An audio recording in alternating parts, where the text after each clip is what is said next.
Live mill-studios tal-Marsa nilqakom għal-programm Arena. Ser niddiskutu diversi affarijiet fosthom il-bira kien hemm l-ewwel laqgħa tal-Kabinett u dwar dan waqt dan il-programm ser niddiskutu dwar il-ħidma tal-Gvern, il-prioritajiet ta' din il-leġislatura ma' diversi membri tal-Kabinett. Però qabel illum il-Prim Ministru kien impenjat fi Brussell jiddefendi isem pajjiżna. U magħna propju għandna lil kap tal-komunikazzjoni tal-Gvern Kert Farrugia li għadu kemm ġej minn Brussell sabiex nitkellmu aktar dwar dak li ġara fi Brussell. Arena jibdawn.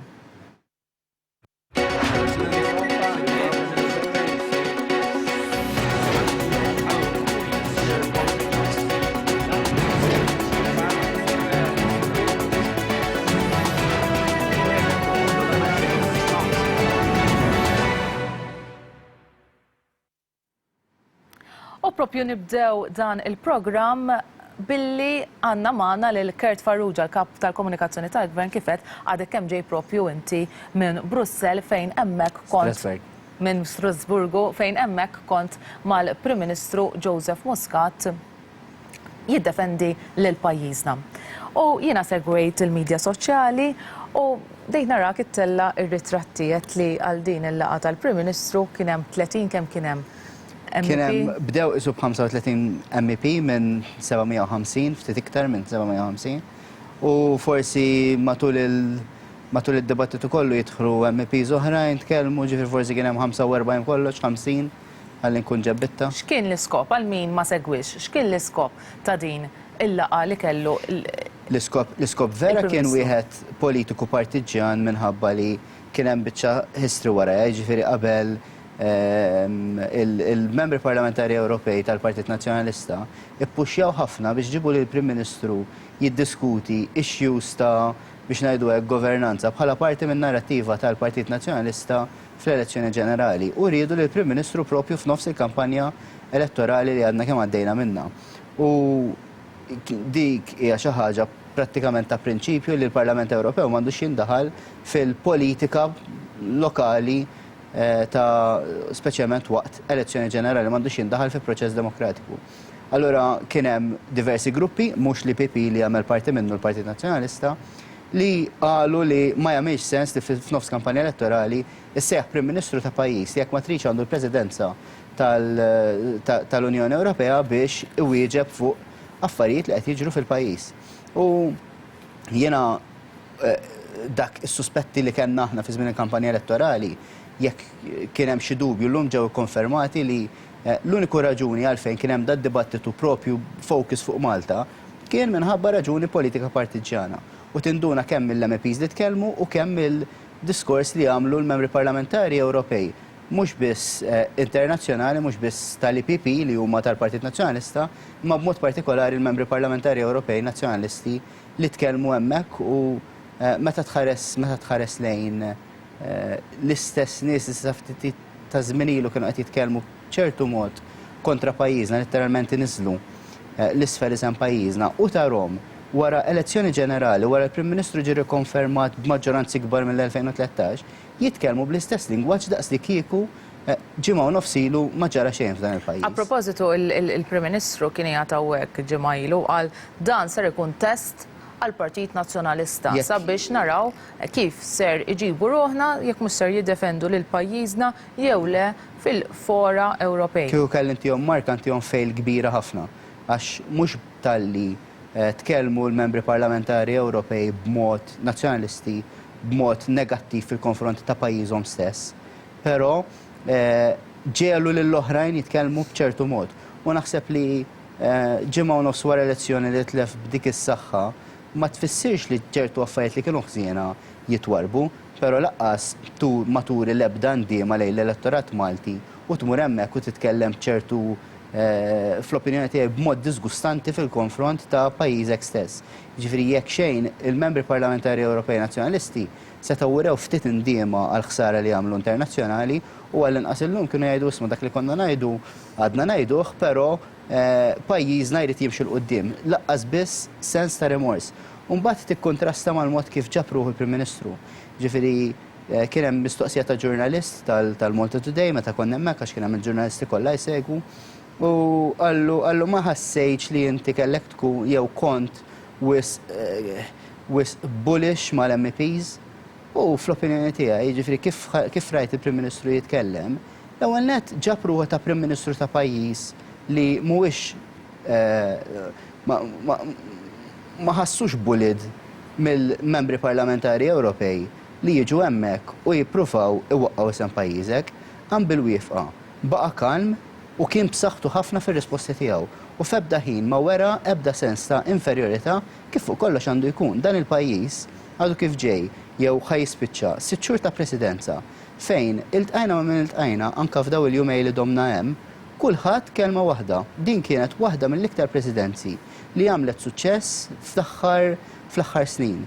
Waħda mill-iktar presidenzi li għalqet anke dossiers jgħidulhom bħala presidenza, jiġifieri files li tibda titkellem fid-diversi kumitati tal-Kunsill tal-European Council u tiddiskuti issues tibdihom u talaqhom jew inkella ikunu issues li ġejjin minn presidenzi oħrajn u talaqhom fil-żmien il-presidenza tiegħek. U l-presidenza turi kemm hi suċċess skont kemm talaq minn dad-dossiers. Malta kienet waħda mill-iktar pajjiżi li għamlet suċċess f'dak li huwa attainments, dak li huma riżultati u eluq ta' dossiers. Jiġifieri żgur li Prim Ministru anke bl-attitudni tiegħu, bil-mod kif tkellem, bil-mod kif qam bil-wifqa u kien sod l-ewwel nett fil-konfront ta' miżinformazzjoni tremenda li stajna nħossu anke fil-Parlament Ewropew. U bil-mod kif ġab ruħu, wara li dan il-pajjiż mhux se jbaxxi rasu u wara li għandu Prim Ministru li jista' iżomm il-bandiera ta' pajjiżna fl-għoli ħafna anke f'dak il-livell. Qed issemmi dossiers li jingħalqu millum ukoll nistgħu ngawdu mir-roaming, ġifieri jekk immorru barra minn Malta nistgħu ngawdu mill-istess tariffi ta' roaming xi ħaġa wkoll li kien pioneer tagħha il-Prim Ministru Joseph Muscat fil-passat.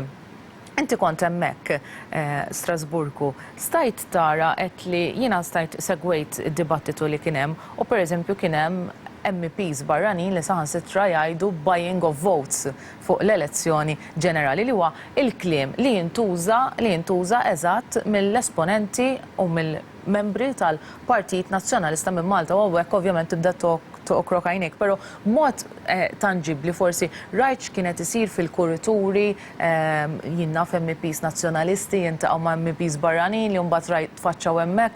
Stajt tosserva din it-tip ta' klima jew kollox kien Huwa ċar li n-narrattiva li bdew jitkellmu biha ċertu membri parlamentari Ewropej b'mod partikolari tal-IPP hija narrattiva li it was fed, ġifieri tmawa il-membri parlamentari Ewropej nazzjonalisti u ħbib tagħhom inkluż fl-opinjoni tiegħi Sajn Bużuttil, ġifieri wieħed minn dawk li jitkellmu fil-plenarja kien Manfred Weber li kien Dingley Street jindirizza il-mass meeting tal-Partit Nazzjonalista, jiġifieri fl-opinjoni tiegħi huwa ċar mingħajr l-ebda liċken dubju li dak kollu li kienu qed jitimgħu huma lill-membri parlamentari Ewropej.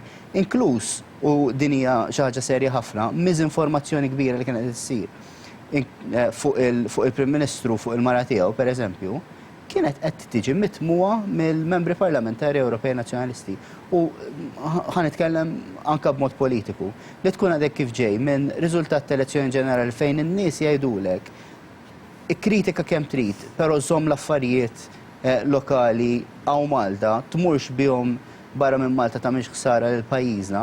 Fl-opinjoni tiegħi kemm Roberta Mezzola u anke David Casa dik it-tagħliema assolutament ma ħaduhiex, anzi fl-opinjoni tiegħi they are in defiance qed jisfidaw l-elettorat Malti.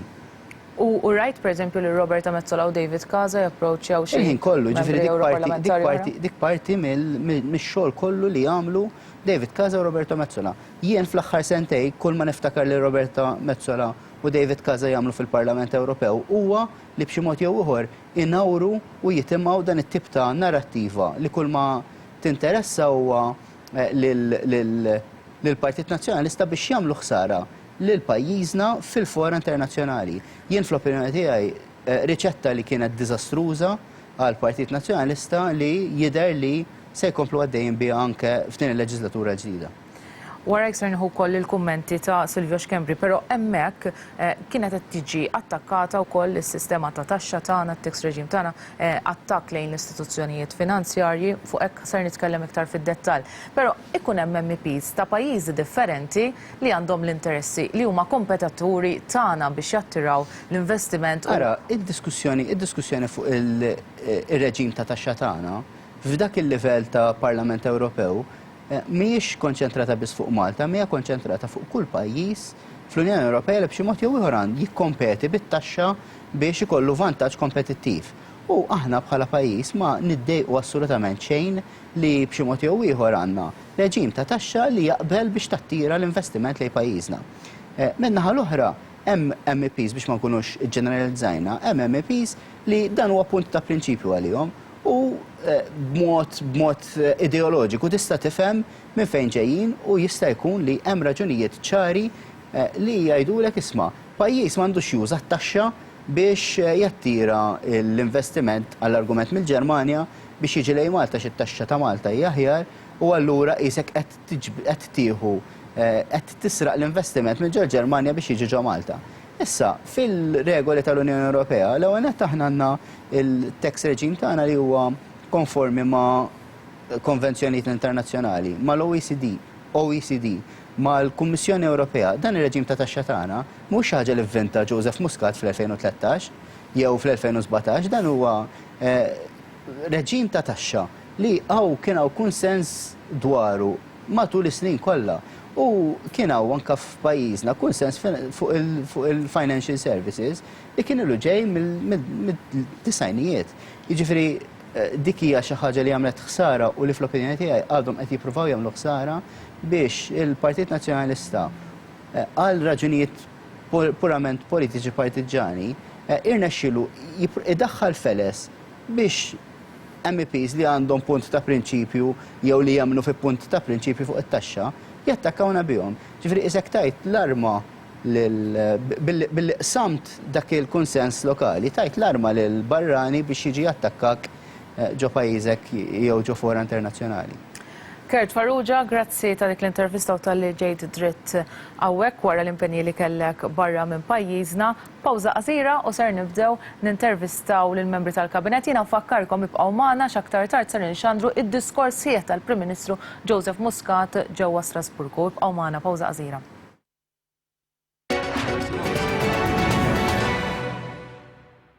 Ekku, ninsabu fl-studio tagħna seta' forsi differenti milli kif konna imdorrijin naraw arena għax illum propju ser nagħmel serje ta' intervisti mal-membri tal-kabinet.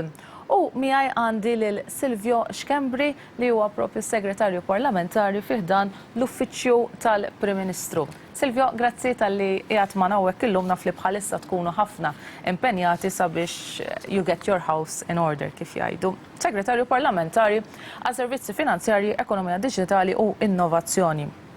U propju fl-introduzzjoni tal-programm qed li illum il-Prim Ministru Joseph Muscat kien propju fil-Parlament Ewropew jiddefendi isem pajjiżna. Sal-lum stess il-Partit Nazzjonalista permezz tal-grupp politiku tiegħu l-IPP, European Political Party, l-MPs nazzjonalisti u l-Partit Ewropew Popolari Ewropew kienu qed jagħmlu reputazzjoni ħażina lil pajjiżna għal darb'oħra u anki periklu għas-servizzi finanzjarji f'pajjiżna li huma tant importanti fil-qasir. Qegħdin f'periklu s-servizzi finanzjarji f'pajjiżna? Ħabel xejn nsellimlek kif ukoll insellem it-telespettaturi tal-Istazzjon 1. Ramona, jekk wieħed jara wkoll kif wieġeb il-Prim Ministru li kien impeccabbli wkoll fit-tweġibiet tiegħu jara li hemmhekk għandna Prim Ministru b'direzzjoni ċara, Prim Ministru bideħ paridejn sodi li affarijiet iwassal pajjiż. Insaqsejtni jekk is-servizzi finanzjarju mhix f'periklu minħabba dak li qed jgħidu fost oħrajn MPs fosthom Maltin nazzjonalisti li qed imorru jgħidu kontra Malta. Is-settur tas-servizzi finanzjarju settur daqsxejn komplikat, fis-sens li min qed jinvesti fis-servizzi finanzjarji huma investituri li jafu fejn għandhom ifittxu. Ġifieri jafu fejn ħajfittxu l-verità u allura mhumiex nies jew kumpanija jew industrija li toqgħod fuq hearsay jew nkella fuq argumenti politiċi. Allura meta jkunu qed ħajinvestu f'dan is-settur ikunu jafu li qed iħarsu lejn l-istituzzjonijiet tal-pajjiż, lejn is-settur finanzjarju l-oħra kif huma sejrin. Allura jiena ngħid li s-settur finanzjarju mhux ħajkun qed jiġi influwenzat daqshekk wisq minn dak li jkunu qegħdin jgħidu politiċi ħanejdu hekk li jkunu bbażati l-argumenti tagħhom fuq gideb fuq allegazzjonijiet. Ir-rep elettorali massiva naħseb tgħin ukoll. Eħtejn ukoll, però jiena ngħid li m'għandniex nagħtu każ wisq dak li jgħidu ċertu MPs. Ħanamilha ċara li jkollok MP nazzjonalista Malti li jmur barra mill-pajjiż jgħid kontra pajjiżu ma tenx. U ma tenx għal raġuni waħda. Aħna bħala pajjiż kompetittiv ħafna. Is-settur finanzjarju huwa settur li hemm kompetizzjoni kbira fih u allura hemm min għandu interess li jipprova jpoġġi isem Malta f'dell ikraħ. Fosthom eżempju rajna kif il-Panama Papers provat tiġi użata anke biex kemm jista' jkun innaqsu mis-settur finanzjarju ta' Malta. L-istess kien ġara meta kien mill-Lux Leaks u l-Swiss Leaks. Għaliex Malta għandha qafas regolatorju fis-servizz finanzjarji li huwa trasparenti għall-aħħar u qafas li huwa approvat mill-Kommissjoni Ewropea u approvat mill-OECD.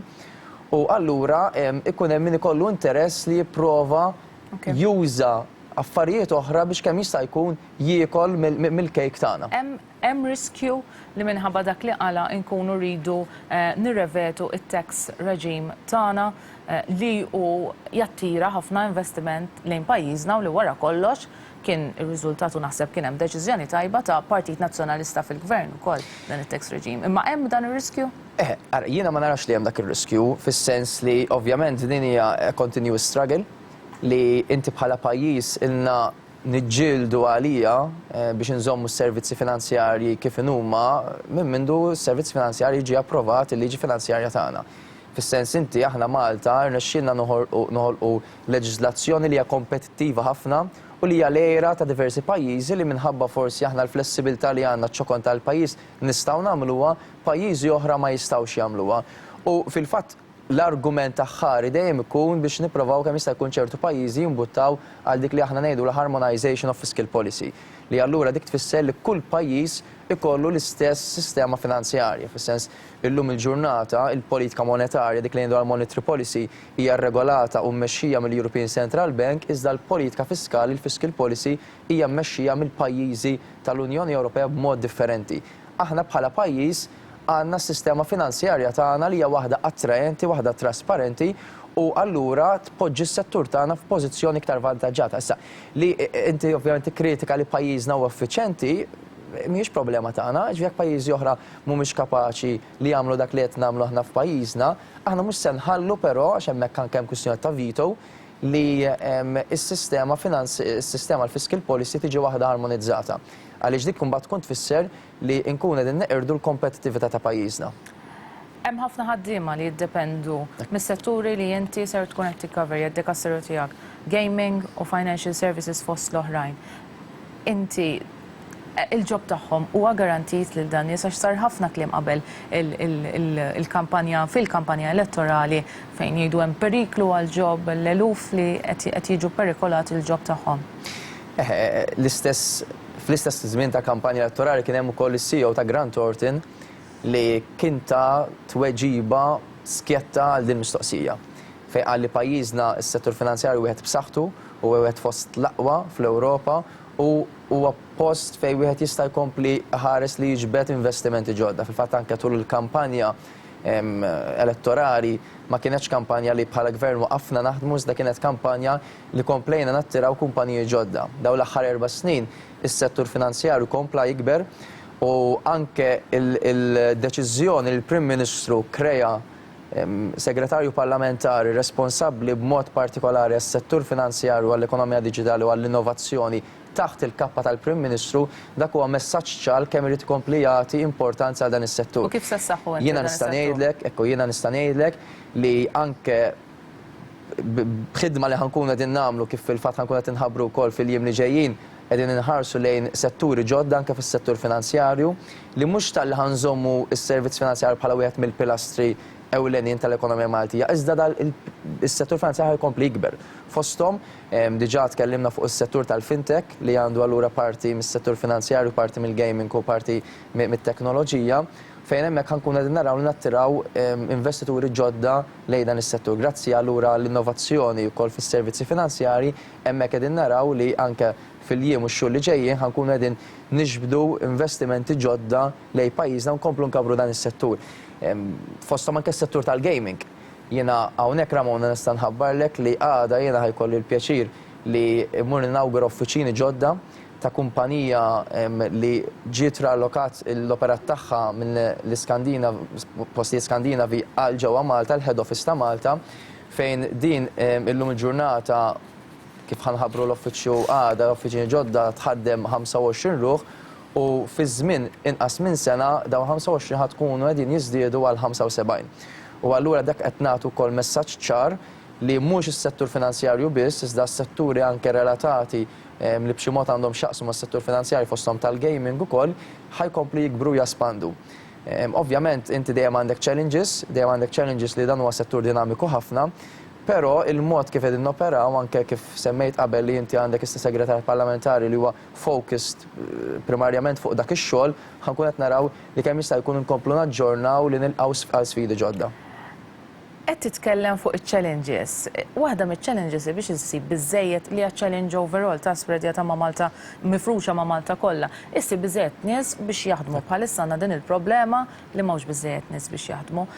Speċjalment f'dan is-settur li attira ħafna barranin li nafu li hemm pagi tajbin, allura wieħed ikun jixtieq li aktar Maltin jiġu attirati lejn dan is-settur. Qed jaħseb biex ikun hemm iktar korsijiet li huma iffukati sabiex nattiraw aktar nies.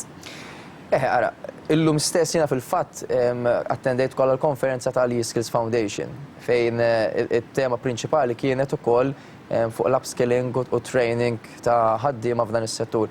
Din mhix kwistjoni biss ta' courses f'dan is-settur, dan huma settur li jkunu speċjalizzati ħafna u allura hemmhekk qegħdin naraw anke fosthom eżempju nista' nsemmilek is-settur tal-gaming fejn il-gvern ħajkun qed jillonċja wkoll ftehim bis-sħubija wkoll ma' istituzzjonijiet edukattivi oħra sabiex ikun hemm iktar training speċjalizzati, ġifieri wara l-persuna tkun qiegħda gradwat f'erja partikolari u mbagħad kollha bżonn training speċjalizzat f'dik l-industrija.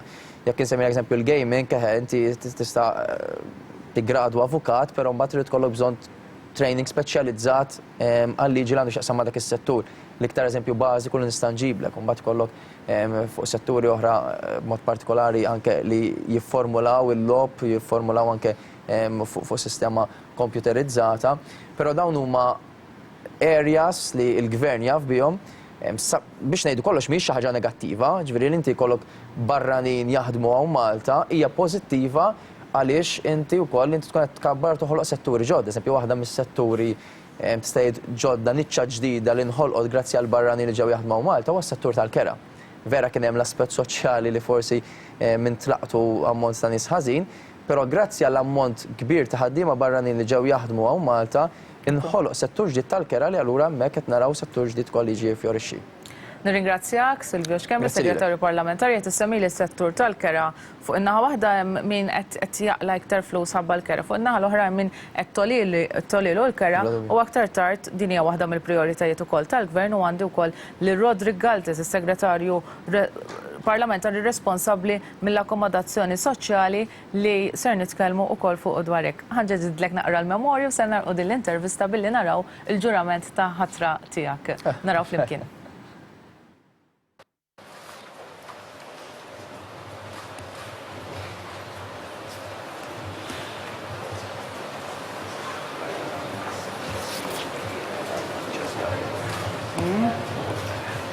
Għanna ġisban liħor. Għanna ġisban liħor.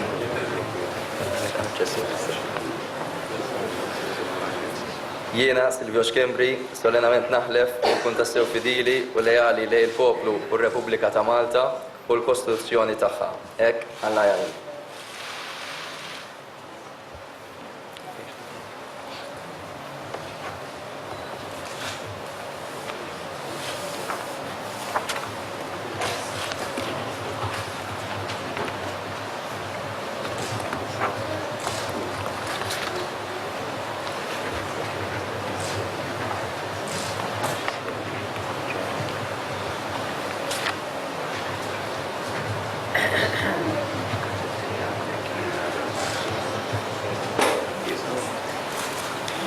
Jiena, Silvio Xkembri, solenament naħlef li naqdi fedelment u skont il-kuxjenza il-mirijiet tiegħi bħala segretarju parlamentari skont il-Kostituzzjonijiet u l-liġijiet ta' Malta mingħajr biża' jew favur. Hekk Alla jgħin.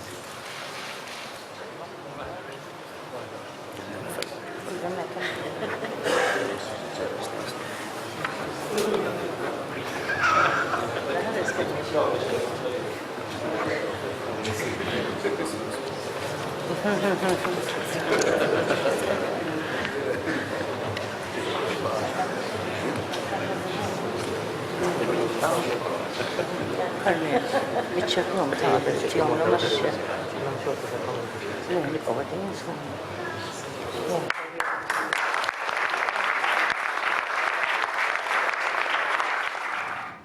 Dak kien il-ġurament ta' ħatra ta' Segretarju Parlamentari Silvio Xkembri samana għandna Ministru ieħor, Ministru għat-Turizmu Konrad Mizzi. Grazzi tal-li tinsab. Thanks tal-istrina, Ram. Ministru, fil-leġislatura li għaddiet u fil-leġislatura li għaddiet kellek propju għad ma jibsa. L-Ene Malta li kienet f'xifer ta' falliment, kellek il-problema tal-kontijiet tad-dawlu l-ilma li imbniet il-kampanja elettorali preċedenti imbniet propju ma' din il-weda li twetqet u n-nis ħassu għaw naħseb kienet waħda mill-weda li twetqet li r-riżultat f'dan ir-riżultat elettorali. Issa għandek għadma oħra ibsa l-Er Malta. Nafu kemila problema sena wara sena, leġislatura wara leġislatura u għada ma ġietx solvuta. Meta l-Prim Ministru għallek li ser nagħmlek Ministru għat-Turizmu u rridek issolvi li din il-problema. Kellek second thoughts għax jien għadni kemm solvejt problema waħda kbira. Issa jiena ħankun il-Ministru tal-problemi dejjem jiġifieri li nsolvi din il-problema wkoll. Jien naħseb il-leġislatura l-oħra badna xi ħaġa li qalu impossibbli u naħseb irnexxinna nagħmluha flimkien bħala tim.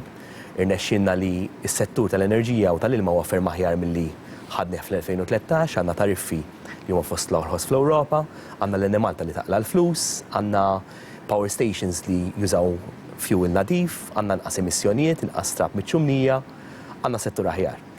Is-settur tat-turiżmu huwa settur sabiħ, jinkludi diversi angoli tiegħu, huwa settur ukoll li Edward Zamitlu samel ħafna xogħol fuq ukoll, huwa settur ukoll li jinkludi l-Air Malta. L-Air Malta hija challenge. L-Air Malta fl-opinjoni tiegħi hija strateġika għal pajjiż u hija strateġika għal fejn, għax hija importanti għall gvern, hija importanti għan negozji u hija importanti ħafna s-settur tat-turiżmu.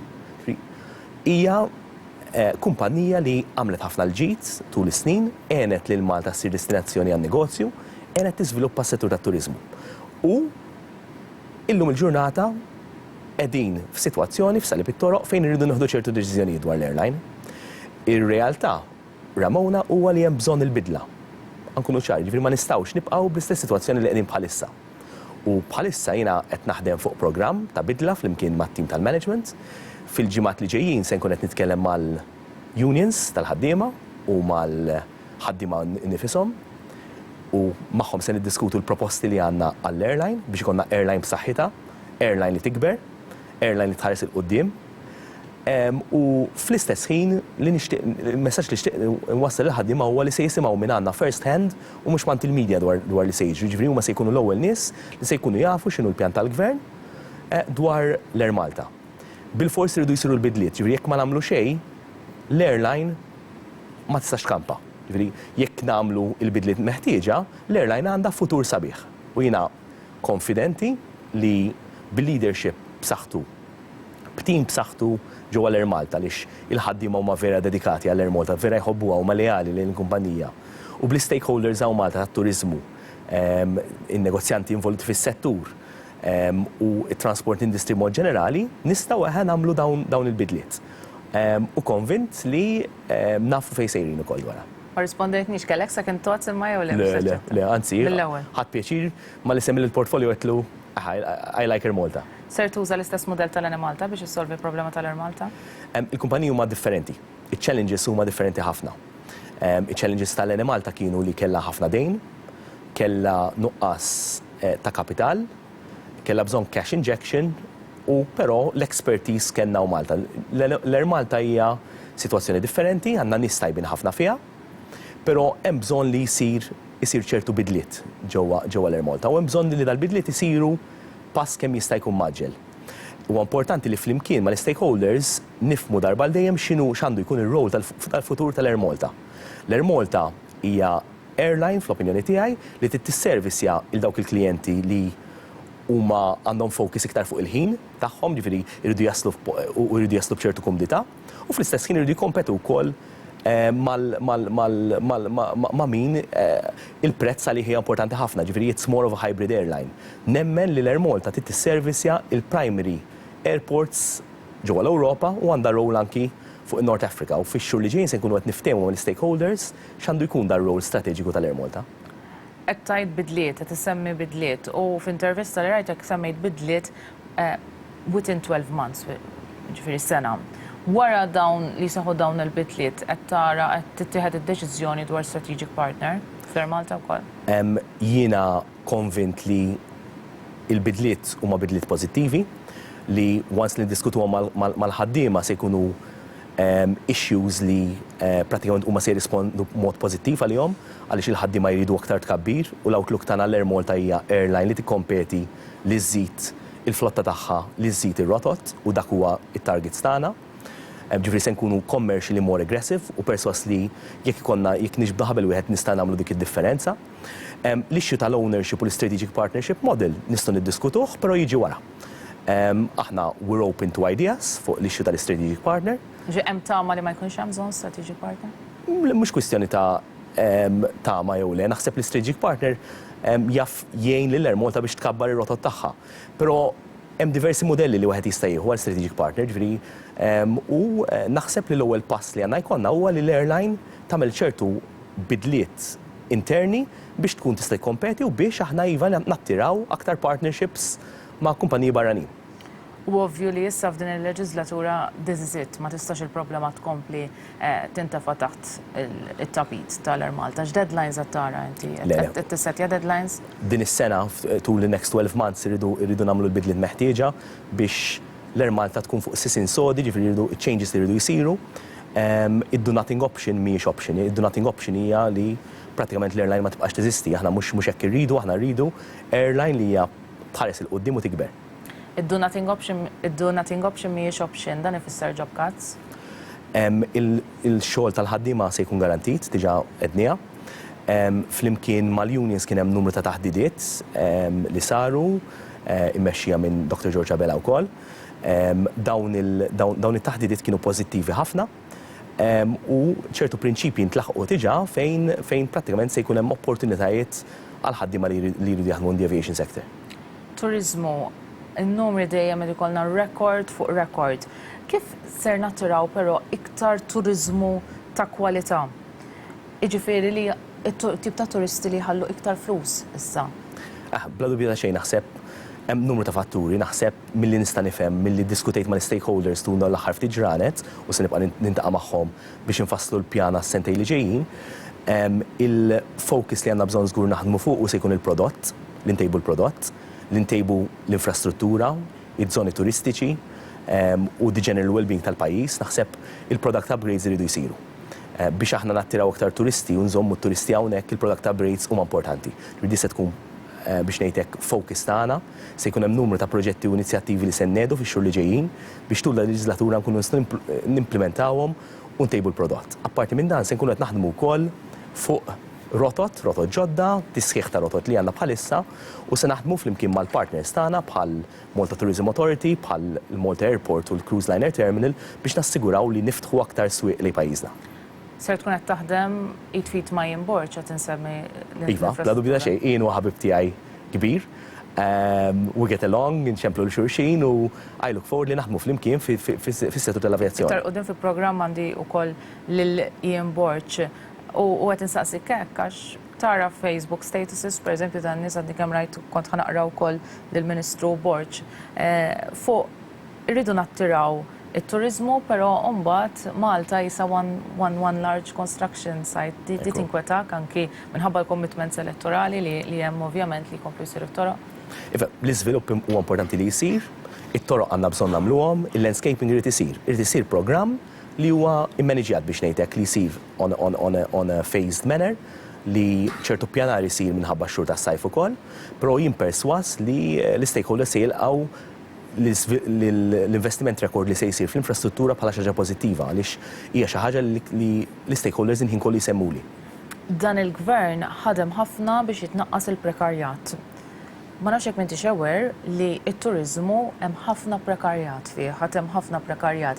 Ġifieri nies li jaħdmu rekord ta' sigħat inumani u jitħallsu pagi biċ-ċerċur. Ovvjament, il-prekarjat beda jinqata fir-rigward ta' nies li jaħdmu mal-gvern li they get equal pay. Fir-rigward tal-privat għad hemm din il-problema. X'ser tagħmel inti biex teħi din il-problema diffiċli ħafna li jgħixu fiha nies li jaħdmu fit-turiżmu, fil-catering u servizzi oħra anċillari. Hija realtà, hija problema li qiegħda hemmhekk u rridu nindirizzawha. U l-unika mod biex tindirizzawha li jkollna prodott aħjar li għalih tista' titlob iktar flus biex ngħidlek bħala ser meta timmarketjah u bla dubju xejn se nkunu qed nimbuttaw in that direction u li jkollok workforce li hija edukata tajjeb. Edward Zammit Lewis għamel ħafna xogħol f'dan rigward ukoll u introduċa skills cards għat-turiżmu, beda jagħmel ċertu affarijiet u sar ukoll investiment fl-ITS. Aħna l-ITS kommessi li niżviluppaw skola ġdida in partnership ma' l-aqwa institutions barranin biex it-turiżmu issir u tibqa' ssir karriera l dak li jkun fejn il-pagi jkunu tajbin u s-servizzi jkunu aħjar. Se nkunu qed nitkellmu mal-stakeholders kollha dwar dan ukoll. U tikkonsidra blacklisting ukoll għal min jimpjega bil-prekarjat? I mean, bħal any legal practices, bħal ma jisiru fil-kontratti ovvjament, hemm repercussions tagħhom skont il-liġi. Però rridu nikkreaw ambjent fejn nejnu l-lukandi jkunu iktar kompetittivi u jġibu negozju aħjar biex ikunu jista' iva jħallsu pagi aħjar. L-aħħar mistoqsija x'inhi l-ewwel deċiżjoni li ħadd jew inkella ser tieħu f'dan il-Ministeru ġdid li issa għandek? Ara, the first decision kienet l-istrateġija li se nadottaw fuq l-Air Malta, nkun onest miegħek, ġifieri dħalt hemmhekk mal-ewwel ġbart l-informazzjoni wiżint id-different routes u more or less qed nifrejmjaw il-business model tal-futur tal-Air Malta li issa se niddiskutu dwaru. Ġifieri dak kien punt importanti u jiena am open to ideas li wara li nitkellem mal-unions biex dawn l-idejat nirfinawhom. Naħseb kienet importanti li mal-ewwel naqbdu il-barru minn qrunu on day one. Apparti minn dan kollu qed naħdmu ħafna fuq il-pjanat turizmu biex insaħħu il-prodott, jiena nemmen li l-prodott irid jissaħħaħ u perswas li tul is-snin li ġejjin se naraw a continuous improvement tas-sitwazzjoni f'dak li għandu x'taqsam mal-prodott u infrastruttura. Grazzi Ministru, nawguralek il-ħidma tajba ser inġeddu l-memorju u issa ser naraw il-ġurament ta' ħatra tal-Ministru Konrad Mizzi. Thank you.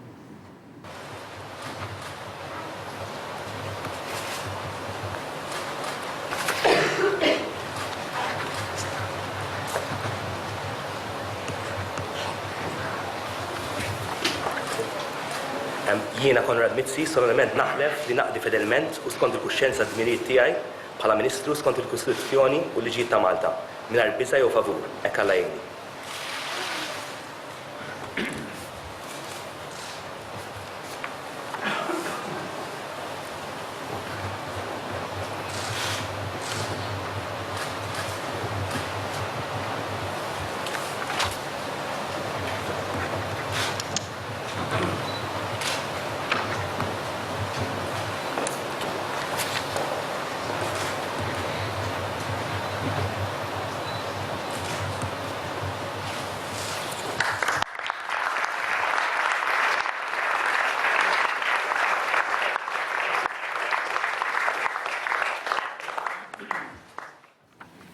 U issa magħna għandna lill-Ministru għal-Għawdex Justin Caruana li magħha ser nitkellmu ovvjament fuq il-prioritajiet il-viżjoni ta' dan il-Gvern għal-Għawdex. U qabel ma nitlu għall-proposti fil-manifest elettorali għax qed nitkellmu ħafna fuq il-proposti mal-Ministri Segretarji Parlamentari preċedenti.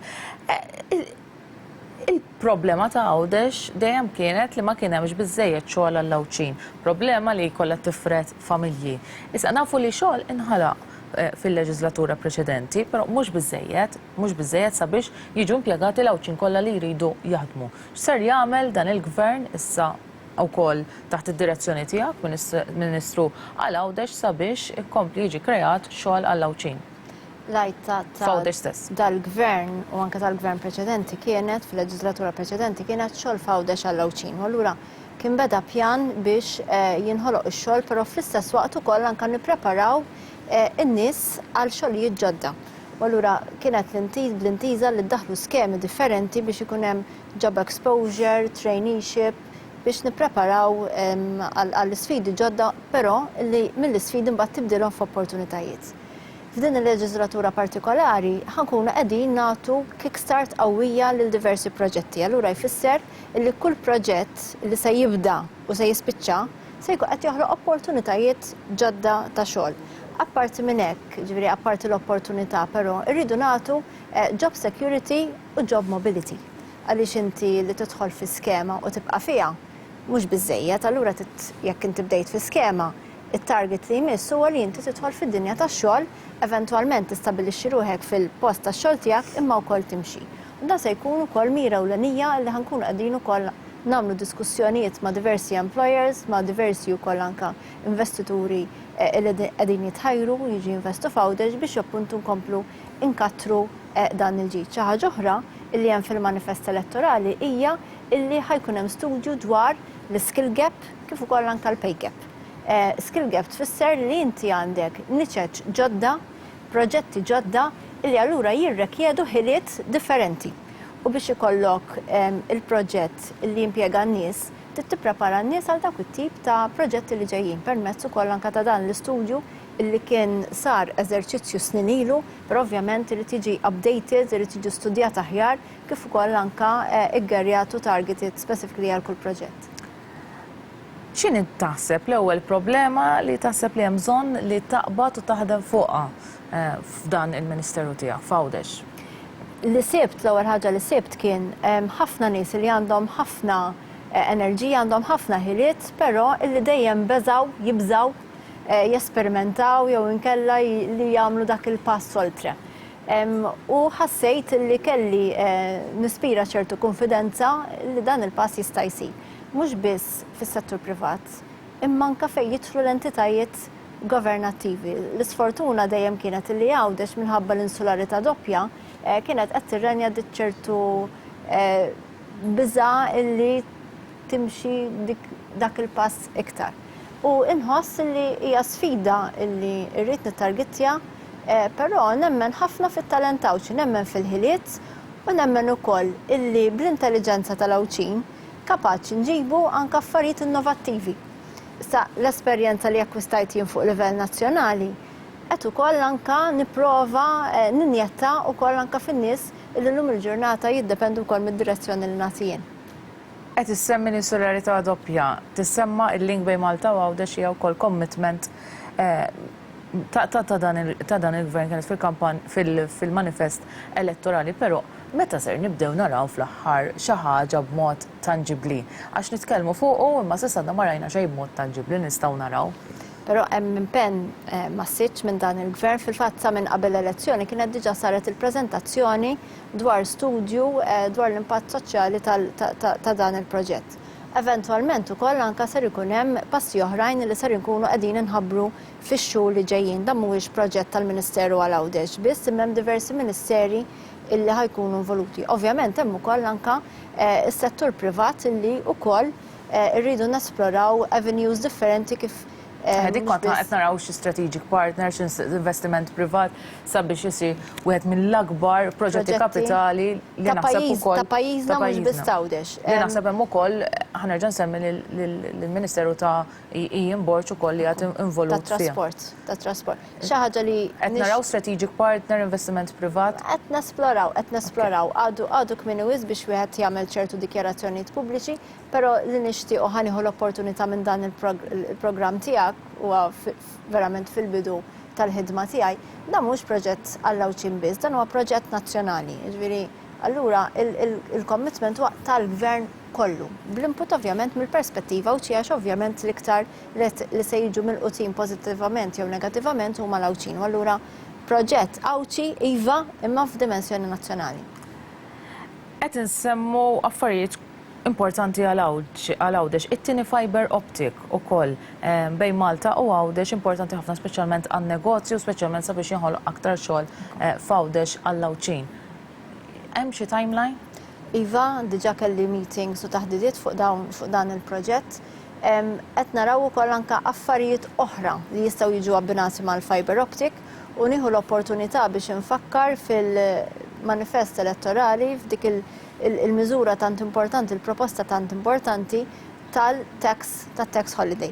Ġidik qed ngħidu illi permezz ta' din il-miżura ser inkunu qed nattiraw negozji però ukoll anke businesses u setturi differenti anke fis-settur tal-IT li ovvjament imbagħad permezz ta' din il-miżura u permezz ukoll ta' l-infrastruttura ser inkunu f'pożizzjoni ottimali illi mhux biss noħolqu impjiegi ġodda imma wkoll anke illi il-rizors uman illi għanna sparpaljat f'diversi bnadi Malta u barra minn Malta, nkunu nistaw nerġgħu nġibuh lura lejn Għawdex.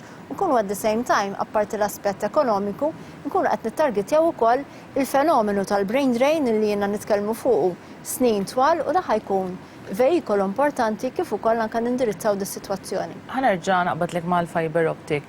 Hemm pjan li jibda xogħol din il-leġislatura? Iva. Għatem numru ta' servizzi li f'Malta toħodhom for granted, imma f'Għawdex mhux qegħdin hemmhekk, jew hemm ħafna nuqqas, pereżempju child care centers nuqqas, djar tal-anzjani nuqqas.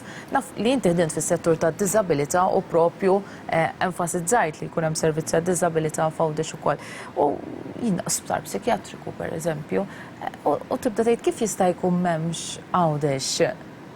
Kif dan huwa nuqqas li għatemmu u kif ser issolvi dan il-nuqqas f'servizzi bażiċi? Qed nieħu gost l-istaqsini meta kont segretarju parlamentari responsabbli mill-anzjan u l-persuni b'diżabilità, I made it a point li s-servizzi kollha li hemm fl-anzjan fil-qasam tal-anzjan u tal-persuni b'diżabilità jiġu f'Għawdex, allura din il-leġislatura nistqar li ħankun qed nibda vantaġġ għaliex dawn diġà sibthom hemm għax diġà għamilthom. Però qed naħdmu fuq diversi proġetti oħrajn, mhux biss infrastrutturali ma wkoll anke ta' sfond soċjali. Allura meta qed nitkellmu fuq servizzi ta' saħħa, hemm ukoll anke il-rivoluzzjoni pożittiva qawwija li ser ikun hemm fl-isptar il-ġdid. Jiġifieri għandek l-investiment ta' Bars kif ukoll anke tal-Vitals Health Group li ħajkunu qegħdin jagħtu injazzjoni qawwija mhux biss ta' investiment imma ta' servizzi ġodda għall-Lawċin fejn qatt konna nisimgħu aħna b'isptar psikjatriku jew inkella l-ortopedija kif inhi, kemoterapija, affarijiet bħal dawn. Fejn jidħol Child Care Center pereżempju hemm ukoll proġett interessanti ħafna li qegħdin naħdmu fuqu fejn kien diġà jissemma diversi leġislaturi ilu, però qatt ma sar. Fil-leġislatura li għaddiet kien hemm pjanijiet illi waslu fi stadju avanzat, però f'din il-leġislatura ser inkunu qegħdin nattwawhom. U hemm diversi servizzi oħrajn li qed nesploraw biex mhux biss nindirizzaw il-bżonnijiet tal-Lawċin, imma wkoll irridu nindirizzaw il-bżonnijiet tal-popolazzjoni f'Għawdex li ser tkun qed tiżdied minħabba wkoll l-investiment dirett barrani illi hemm f'Għawdex u li ġej f'Għawdex fix-xhur li ġejjin. Ħana l-intervista b'naqra mistoqsija partiġana permettili. Għawdex intrebaħ mill-Partit Laburista u intrebaħ maġġoranza sew li mhux imdorrijin naraw f'Għawdex. Għaliex taħseb li Għawdex kellu dan il-feeling? We proved ourselves għaliex Lawċin daqu amministrazzjoni u gvern Laburista u allura raw id-differenza bejn gvern Laburista u gvern ħaddieħor. Jiġifieri fejn aħna kellna manifest elettorali, programm elettorali fejn wedna Għawdex mutur ekonomiku, fejn wedna xogħol f'Għawdex għall-Lawċin, fejn wedna illi ħajkun hemm titjib mhux biss fil-kwalità tal-ħajja ma fil-ħajja ġenerali. Lawċin daquha oġbithom u jridu jibqgħu hekk. U allura reġgħu tawna l-fiduċja li jiena minn hawnhekk niddikjara u ngħid li ser inkun qed nagħmel ħilti kollha biex dak kollu li akkwistajna ser inkompli nsaħħu, nżidu u Lawċin f'elezzjoni oħra morru buċna minn quddiem għandhom biex jerġgħu jagħtu dan l-appoġġ. Justin Caruana, Ministru għal-Awdax, grazzi tal-li kont maħna. Jina nfakkarkom li fl-aħħar tal-programm ser insegwu id-diskors ħieħ tal-Prim Ministru Joseph Muscat li għamel fil-Parlament Ewropew meta kien qed jiddefendi lil pajjiżna fil-Parlament Ewropew. Nistidinkom sabiex issegwu. Issa nġeddu naqra il-memorji u naraw il-ġurament ta' ħatra ta' Justin Caruana u wara għandna membru tal-kabinet ieħor jibqgħu magħna.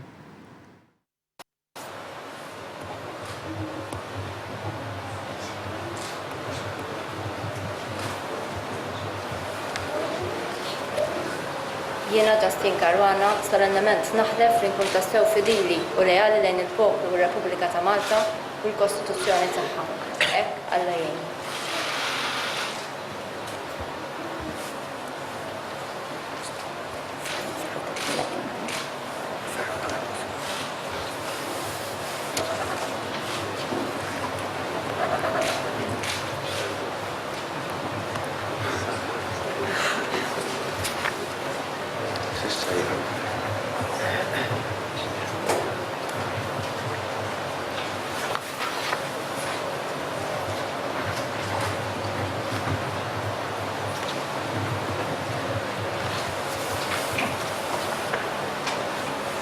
Jiena Justin Caruana solennement naħlef li naqdi fedelment u skont il-kuxjenza dmirijiet tiegħi bħala Ministru skont il-Kostituzzjoni u l-liġijiet ta' Malta mingħajr biża' jew favur, hekk Alla jgħin.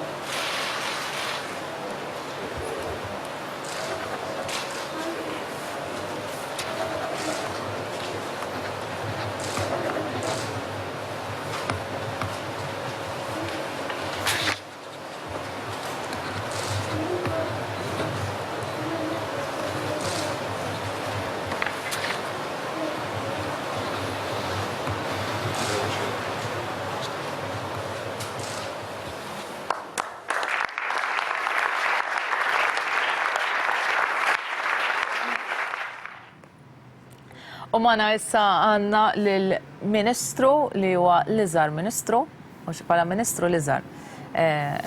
L-Iżgħar Ministru però li għandu l-ikbar Ministeru nistgħu ngħidu, il-Ministru tat Trasport, l-Infrastrutturi u Proġetti Kapitali, il-Ministru Ejjem Borċ. Meta għafdalek din ir-responsabilità il-Prim Ministru li hija responsabilità kbira, kulħadd jaf li l-infrastruttura u t-toroq Malta pjaga. U pjaga mhux it-tort ta' dan il-gvern għax tħallew tul is-snin abbandun. Għandek defiċenza fl-infrastruttura. X'kienet ir-reazzjoni tiegħek? Le, ovvjament, anke meta wieħed kien qed jassisti għal kampanja elettorali u allura kien hemm diġà dik l-enfasi min-naħa tal-Prim Ministru illi issa l-qabża li għandu jagħmel dan il-pajjiż fil-futur qarib hija dik tal-infrastruttura. Ovvjament meta għajat li fl-uffiċċju u kien qed jgħidli dwar ir-responsabiltajiet ħassejt illi kien qiegħed jafdali piece importanti illi allura tpoġġi fuqi aktar responsabilità, konxju mill-fatt illi veru għandna infrastruttura, f'ċertu ċirkostanzi infrastruttura bażika illi għadha nieqsa fi stat membru tal-Unjoni Ewropea fis-sena 2017 u allura dika ovvjament ser tkun qiegħda tpoġġi fuqi responsabilità akbar sabiex issa niddeliverjaw. Naħseb li dik ta' 700 miljun toroq f'7 snin kienet il-weda prinċipali ta' din il-kampanja elettorali. Kif ser issir din il-weda? Ovvjament, irridu nibdlu il-kultura ta' kif nagħmlu l-affarijiet għaliex il-proċessi tal-passat ma jistawx ikunu s-soluzzjoni tal-futur. U ma ħadmux fil-passat? Kellek diversi ċirkustanzi, forsi il-vejkolu, l-istrumenti finanzjarji ma kienux jistaw ilaħqu mad-domanda tal-iżvilupp u allura l-ħtieġa ta' aktar toroq li jkunu saru, però jasal iż-żmien li terġa' tagħmilhom, kif ukoll anke l-aspett finanzjarju. Ejja ma ninsewx illi il-famuż programm ta' ċittadinanza b'investiment issa qiegħed jippermetti li jsiru ċertu interventi inkluż dan fuq it-toroq komplementat bil-fatt li il-gvern fil-leġislatura illi għaddiet waqqaf il-Development Bank, il-Malta Development Bank, u allura hemmhekk issa ser ikun jippermetti illi jilliverġja sabiex ikun hemm aktar finanzjament f'dan is-settur ukoll. Qed insemmu il-problema tat-toroq, però dan ifisser ukoll li ser jiġi kreat ħafna xogħol meta jsir dan it-toroq. Issa, il-problema ta' pajjiżna m'għadix li ma jinstabx xogħol, imma saret li f'ħafna mis-setturi li m'hemmx nies biżżejjed biex jaħdmu. Qed tara li dan huwa vittma tkun vittma ta' suċċess, però hija problema. Qed tara li jista' jkun hemm din il-problema li ma jkollhomx biżżejjed kuntratturi, biżżejjed nies li jaħdmu it-toroq u allura forsi rridu natturaw ukoll ħaddiema barranin. Le din kienet l-ewwel reazzjoni anke minn dak li tisma' minn in-nies tas-settur. Kontratturi. Periti, kontratturi, fejn jgħidulek isma' aħna maħniex insibu ħaddiema biżżejjed sabiex jaħdmu fis-settur tal-kostruzzjoni, f'dak każ kostruzzjoni tat-toroq. Forsi anke il-capacity bħala impjanti illi bażikament jipproduċu l-materjal, però wieħed jaf, wieħed kien diġà preparat matul kampanja elettorali u f'dawn il-ġimgħat li ser jiġi b'daqstan xogħol. Jafu li aħna żammejna kentna fl-aħħar leġislatura, jafu li ser nerġgħu inwettqu dak illi wetna u allura n-nies fis-settur irridu jaraw kif anke huma jaġġustaw għal din iċ-ċirkostanza fejn fl-aħħar mill-aħħar ser tkun qiegħda toffrilhom aktar opportunitajiet ta' xogħol. Għal min kien xettiku pereżempju isma' kif tista' tagħmel il-proġett tal-flyover tal-Kappara f'daqstant żmien qasir. U rejna fl-aħħar xhur illi iva Transport Malta u l-Gvern Malti jista' jiddeliverja. U naħseb illi dik kienet turija ta' kif fejn hemm rieda politika ħanwaslu il-proġetti u ħanwasluhom fil-ħin. Hawnhekk qed nitkellmu fuq proġett ħafna ikbar, il-proġett tal-Kappar huwa proġett ta' 25 miljun. Hawnhekk qegħdin nitkellmu fuq proġett ta' 700 miljun fuq 7 snin. It-toroq li kieku jsiru f'25 sena se nkunu qegħdin nagħmluhom f'7 snin. Ħajkun hemm prijoritajiet ukoll. Ġifieri jekk wieħed jgħid isma' liema toroq se jingħataw priorità, se jingħataw priorità dawk it-toroq residenzjali illi sa issa qatt ma saru. Però wieħed minn hemmhekk jgħaddi għal dawk it-toroq li reġa' wasal iż-żmien li jsirulhom sakemm inkunu qegħdin nagħmluhom kollha kemm huma matul dawn is-7 snin. Inti aware li sabiex ovvjament jitlestew f'7 snin it-toroq, hemm bżonn li wieħed jaddirixxi għal timelines. Iktar mill-gvern, iktar il-kuntratturi li taħdem miegħhom għax inti tista' tassum ir-responsabbiltajiet tiegħek bħala gvern, imma fejn jitlu kontratturi qed tiddependi minn nies oħra. Pereżempju rajna konna l-istorja ta' Baċir numru 1 li dam ma sar u ma kien hemmx penalitajiet u mbagħad kien dan il-gvern li spiċċa dan il-proġett ta' Baċir numru 1. Qed tara li jkun hemm timelines definiti mal-kontratturi, penalitajiet ukoll u li jaħdmu round the clock. Bil-fors. 24 sija kuljum? Bil-fors illi irrid ikun hemm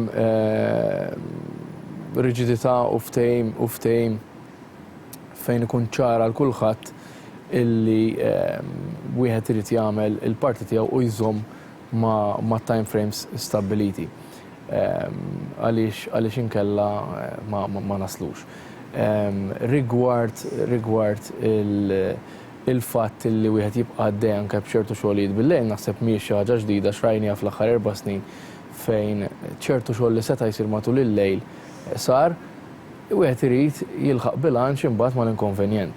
Iridu niżguraw li kemm jista' jkun l-impatt ta' inkonvenjent fuq ir-residenti, fuq in-nies tan-negozju u allura anke l-prodott turistiku tagħna ikun imminimazzat kemm jista' jkun.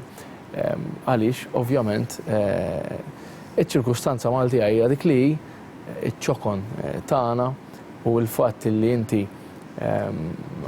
għandek it-toroq li se jsiru f'żoni residenzjali, allura dak l-impatt negattiv irid ikun minimizzat u jista' jkun eliminat. Però Eħe, ġifieri iva il-kontratturi iridu jkunu disciplinati kif ukoll anke l-awtorità u għalhekk qed naraw ukoll li titwaqqaf aġenzija distinta u separata minn Transport Malta illi tkun iffukata fuq dawn it-toroq. Ħanaqra għalek status ta' Facebook li tela il-bieraħ u għalek touristic zones to be spared construction zone, that is excavation and demolition. Threshold is way too low u jkompli dak l-status fejn jgħid li tmur tikri appartament għat turisti u ovvjament ma jkunux jistgħu jorqdu jew inkella tmur tieħu lunch ma' xi seafront u tiddejja bid-drilling li jkun hemm. Din il-problema diffiċli biex teliba speċjalment jekk ħajkonna dawn il-constructions works kollha fl-infrastruttura ta' pajjiżna. Kellimt ukoll il-Ministru tat-Turiżmu qablek fuq hekk. Diffiċli, però ma nistgħux inkunu passivi. Jiġifieri il-fatt anke li għall-ewwel darba għandek l-awtorità tal-ippjanar u l-awtorità tal-artijiet fl-istess ministeru ma' dik li tirregola it-trasport u anke dawn ix-xogħlijiet li se jkunu qed isiru dik hopefully sar tkun qiegħda tgħin sabiex inħarsu lejn dawn l-interventi b'mod mill-aktar holistiku kemm mill-aspett ta' ippjanar ta' proġetti u interventi kif ukoll anke waqt l-implementazzjoni. Il-fatt li għandek ekonomija li qiegħda tikber u anke f'ċertu setturi bħal dik tal-kostruzzjoni, allura ovvjament ser ikollok l-interventi on the ground li ser joverlappjaw fuq smoħra bħal dak tal-turizmu kif ukoll anke fuq il-serenità il-resident jistenna li jgħix ġewwa daru. Diġà qed jittieħdu miżuri sabiex żoni turistiċi partikolarment anke fix-xhur tas-sajf ma jkunx hemm interventi illi joħolqu dak l-inkonvenjent. Jidher li mhux biżżejjed u allura wieħed irid jaħdem anke f'dan ir-rigward. Waħda mill-wedi elettorali li saret fil-manifest kienet li titnaqqas il-konġestjoni ta' traffiku. Issa, kif ser titnaqqas jekk ħajkonna Malta kollha qed it-toroq kollha qed isiru? Din problema. Mhux waħda kontra mill-oħra? Sirt napprezzaha aktar matul din il-ġimgħa fis-sens illi wieħed jinnota kemm ma tfadal xi jsir. Hawnhekk qed nitkellmu fuq bażikament l-aċċess jew inqas ta' aċċess għal dik il-mobilità illi għandu bżonn il-ħaddim tax-xogħol, għandu bżonn l-istudent, għandhom bżonn in-nies fid-dinja tan-negozju, illi minħabba l-infrastruttura tagħna hi kif inhi, minħabba iż-żieda ta' vetturi fit-toroq tagħna, minħabba anke ċertu bottlenecks illi nħolqu fil-passat. Allura is-sitwazzjoni hija dik li hemm diversi miżuri illi proponejna fil-manifest elettorali sabiex ikunu qegħdin itaffu flimkien mal-istrateġija b'mod holistiku li Transport Malta ħadmet fuqha u li ma strateġija ġiet approvata wkoll mill-Kummissjoni Ewropea sabiex kemm jista' jkun inkomplu ntaffu minn din l-isfida li għandna. Pereżempju, jekk wieħed jieħu il-proposti li tant affettwaw nies u tant anke għenu biex fil-3 ta' Ġunju nies jivvotaw l-Partit Laburista għandek il-miżura tat trasport pubbliku b'xejn għall-istudenti, għall-anzjani tagħna u għall-persuni b'diżabilità. L-istess il-miżura fejn ser nkunu qegħdin flimkien mal-Ministeru tal-Edukazzjoni għaliex iktar naraħħa bħala miżura edukattiva il-fatt li se nkunu qegħdin nagħtu supervised transport b'xejn mhux biss lill-istudenti li jattendu fl-iskejjel tal-gvern imma anke dawk fl-iskejjel privati u tal-Knisja. Ovvjament hemm ukoll interventi oħrajn bħal pereżempju il-fast ferry service bejn iż-żewġ gżejjer bejn Għawdex u Malta dik ukoll sertejn f'dal każ għall-Lawċin illi jekk partikolarment ikunu jaħdmu fil-Belt Valletta jew fin-naħa tal-Port il-Kbir, allura ser ikunu qegħdin jidħlu direttament fil-port minn flok irid jibdew ir-rotta tagħhom miċ-ċirka ewwa. Hemm interventi oħrajn, miżuri oħrajn bħal pereżempju il-fatt li nibqgħu nħeġġu sabiex karozzi ikunu xerjati, ikunu pooled, il-fatt li nħeġġu lil min jixtieq jaqleb minn vettura għal muturi żgħar.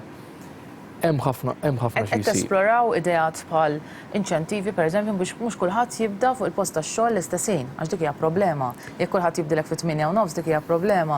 Jew li ma jitqasmux id-deliveries għal ħwienet għax jiblukkawlek ovvjament fl-istess ħinijiet. Waqt illi nirrikonoxxu li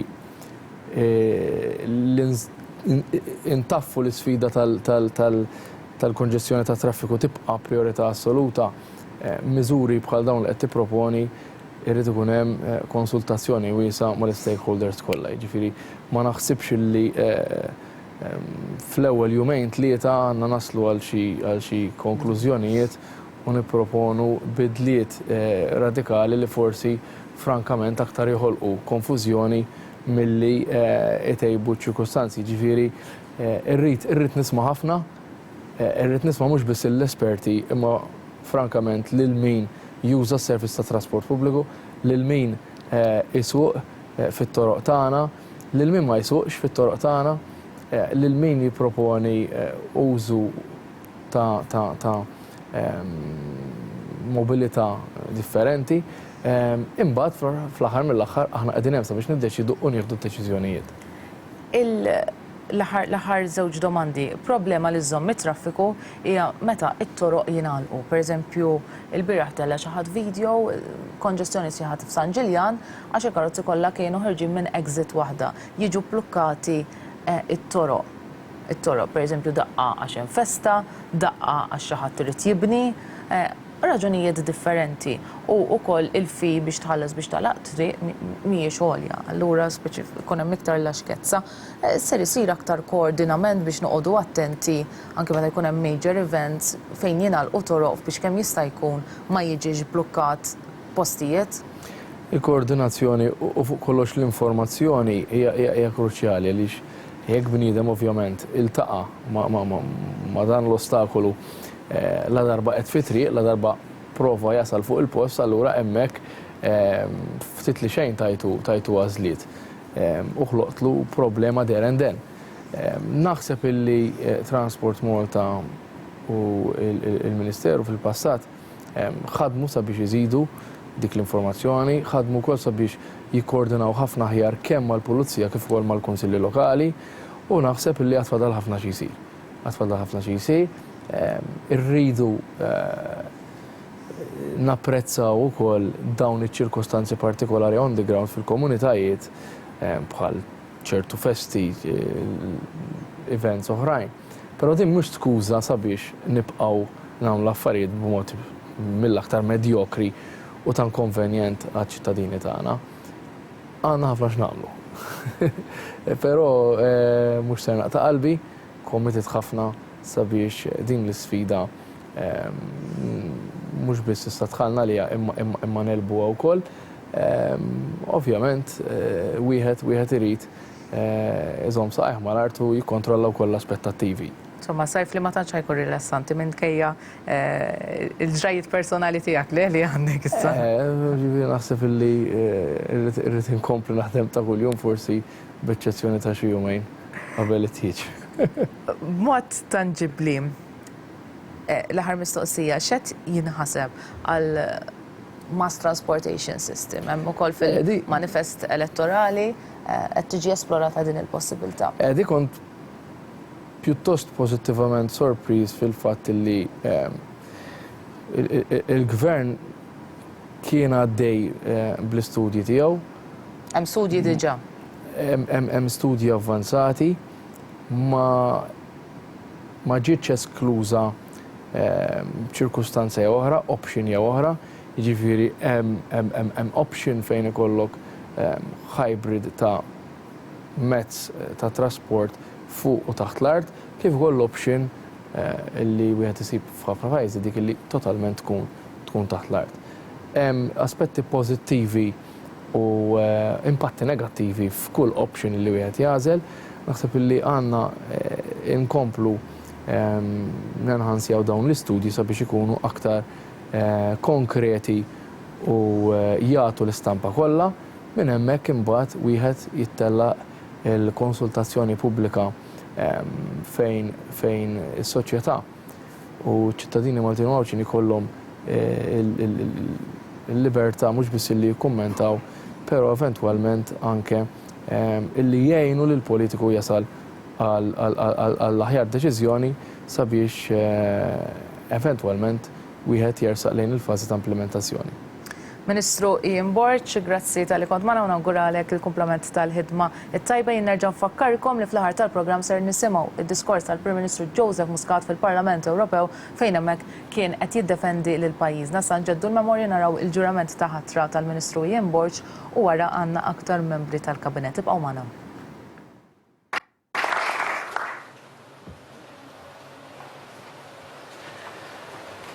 L-Onorevoli Ian Borch, Ministru għat-Trasport, Infrastruttura u Proġetti Kapitali. Billi l-artiklu 80 tal-Kostituzzjoni ta' Malta jipprovdi li l-President ta' Malta għandu waqt li jaġixxi skont il-parir tal-Prim Ministru jaħtar il-Ministru l-oħra minn fost il-membri tal-Kamra tad-Deputati u billi l-Prim Ministru tani parir biex naħtar lill-Onorevoli Ian Borch, membru tal-Kamra tad-Deputati bħala Ministru, istalek jiena mar il-Viskoli Ropreka, President ta' Malta, bis-saħħa tas-setat mogħtijin lili bl-imsemmi artiklu 80 tal-Kostituzzjoni ta' Malta dan naħtar lill-Onorevoli Ian Borch bħala Ministru. Moti taħt il-firma tiegħi u s-siġil pubbliku ta' Malta fil-Palazz tal-Belt Valletta llum 9 ta' Ġunju 2017.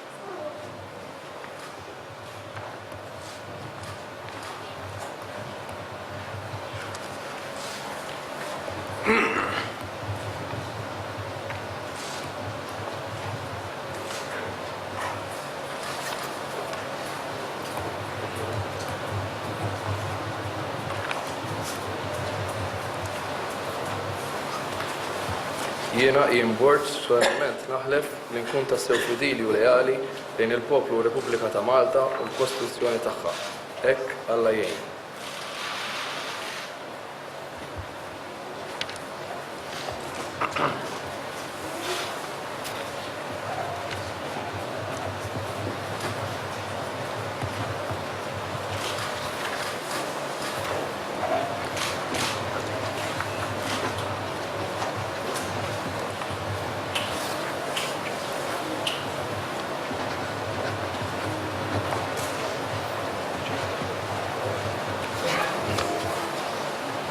Jiena Ian Borch solennement naħlef li naqdi fedelment u skont il-kuxjenza id-dmirijiet tiegħi bħala Ministru skont il-Kostituzzjoni u l-liġijiet ta' Malta mingħajr biża' jew favur. Hekk Alla jgħin.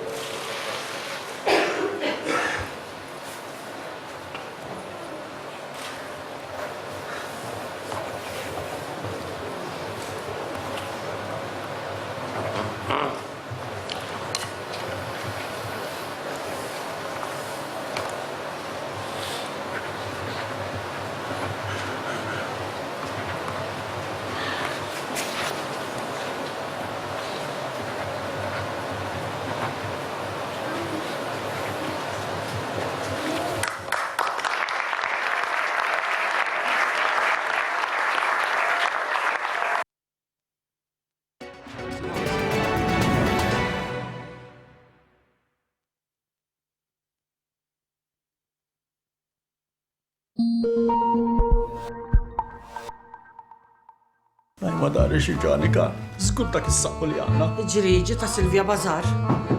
Ġew. Wasalna, senjura. Idħol. Grazzi u prosit. Għawa siksalli. Thank you. Laqna nżanżlu s-saqqu ili. Mela leħanini.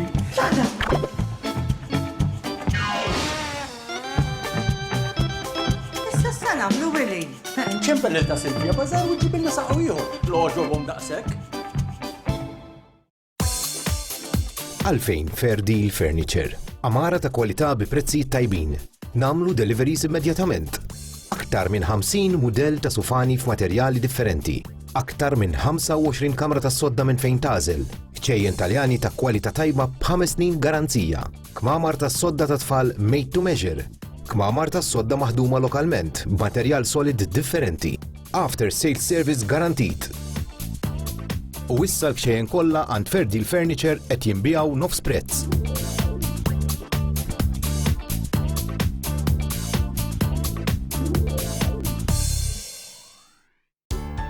M'għandekx ħin u trid tevita traffiku?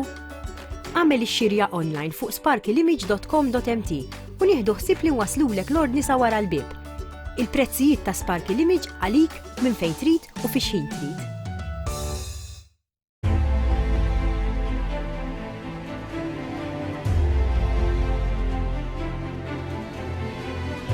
Żomm rikordju tal-akbar rebħa storika mirbuħa mill-Partit Laburista. Set ta' 3 DVDs ta' rikordju li jinkludi fihom l-aħħar mass meeting bil-kampanja elettorali li sar f'Ħalfar, il-ġurament ta' Dr. Joseph Muscat bħala Prim Ministru, il-mixja fit-Toroq tal-Belt Valletta u d-daħla f'Kastilja, kif ukoll il-mass meeting ta' rebħa storika fuq il-fosos tal-Furjana.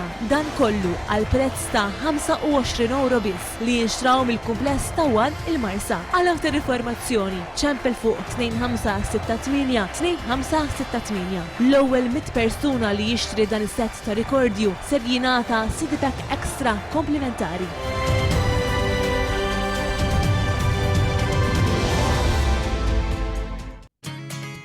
Kreditu b'xejn ma' Rettaċ Phone. Kull min jaqleb Rettaċ Phone jingħata 10 euro fi kreditu. M'hemmx kuntratti u m'hemmx għalfejn biddel in-numru. Iżżomm li għandek, imma tibda tuża l-linja tagħna. Aktar dettalji meta tiġu żuruna fuq wieħed minn ħwienet ta' Rettaċ Phone. Keep in touch with Rettaċ Phone. Terminu u kundizzjonijiet japplikaw.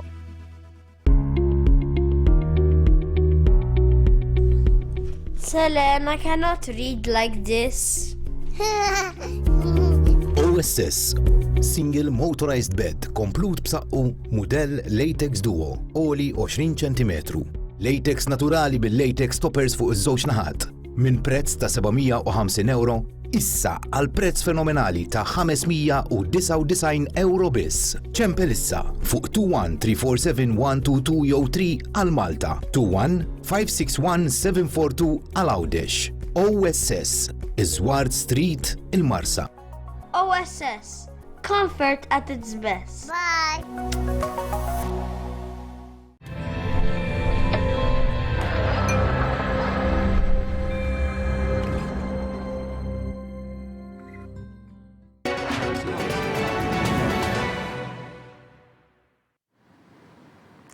Ministeru importanti ħafna u żgur kull min qed isegwina jaħseb li huwa importantissimu l-Ministeru tas-Saħħa u nafu li s-saħħa xi darba jew oħra kulħadd ħajmiss magħha u ġeneralment miss magħha fl-aktar mumenti importanti, fl-aktar mumenti li tkun vulnerabbli f'ħajtek. Il-Ministru Chris Fern li sissa minn dawk li intervistajt huwa l-unika Ministru li żamm id-dekasteru tiegħu allura mhuwiex ġdid u proprju fuq hekk ħanibdilek. Kellek xi diżappunti fil-leġislatura li għaddiet? Issa bid-diżappunti ħanibdew. Bekk ħanibdew. Kelli ħafna affarijiet tajbin u ħafna soddisfazzjonijiet u għamilna ħafna affarijiet tajbin. Bla dubju għalhekk ħansaqsik. Across the board li l-affarijiet li żidna s-servizz tas-saħħa minni fuq pedestal fejn jixraqlu l-kum. Diżappunti ħanejlek aħna l-partit tal-ħaddiema, aħna l-partit laburista, kburin, imma jekk ma nkunux aħna li nibżaw għal-ħaddiema żgħar ma jkun ħadd f'dan il-pajjiż. Aħna qed nitkellmu fuq diżappunt. Jiena li ovvjament biss ibek taħdem fuq din il-leġislatura xi mhux hekk u diġà ħdimna fuq wkoll. Mhux kwistjoni ta' saħħa nitkellem. Aħna għandna numru ta' ħaddiema. Carers, security guards, clerks u cleaners. Mijiet, għandna xi 2000 minnhom dawn illi ilhom matul is-snin jidħlu jaħdmu fil-qasam tas-saħħa mal-kuntrattur. U daw meta jiena sirt segretarju parlamentari xi 3 snin ilu qabel ma mbagħad sirt Ministru. Konna sibna sitwazzjoni, konna nafu biha illi dawn nies li kienu jaħdmu mal-kuntrattur u qegħdin jagħmlu l-istess xogħol bħalma qed jagħmlu ħaddiema li kienu impjegati mal-gvern, kellhom il-paga is-salarju tagħhom minimum wage meta l-oħrajn kienu paga aħjar. U U jiena l-ewwel waħda mill-affarijiet li għamilt kienet illi żgurajt illi daw il-ħaddiema eluf. U allura familji tagħhom. Jieħdu għalmenu l-paga bażika l-istess bħalma qed jieħdu ħaddiema tal-gvern mela carer li qed jaħdem mal-kuntrattur u nursing aid li qed jagħmlu l-istess xogħol u qed mal-gvern u liħor jieħdu l-istess paga bażi. L-istess bħal cleaners, l-istess bħal security guards u l-istess bħal clerks.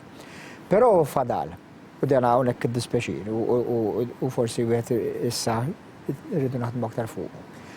Illi għalkemm il-paga bażika baqgħet l-istess dawk il-ħaddiema li qegħdin mal-kuntratturi jagħmlu l-istess xogħol bħal ħaddiema li qegħdin mal-gvern ma jieħdux ċertu allowances u sena wara l-oħra ma jieħdux l-increments li jieħdu l-ħaddiema tal-gvern. U naħseb allura hemmhekk aħna bħala l-partit tal-ħaddiema rridu nkunu l-partit issa għandna 5 snin oħra allura għandna żmien li nagħmluha illi anke lil daw il-ħaddiema nirraġawlhom il-kundizzjonijiet tagħhom mhux biss fil-paga bażika imma anke fejn jitlu benefiċċji oħrajn. Biex nġibuhom l-istess eżatt bħalma huma ħaddiema li hemm jaħdmu mal-gvern. Naħseb din hija xi ħaġa importanti li neġenitek ma nagħmluhx aħna ma jagħmel ħadd f'dan il-pajjiż.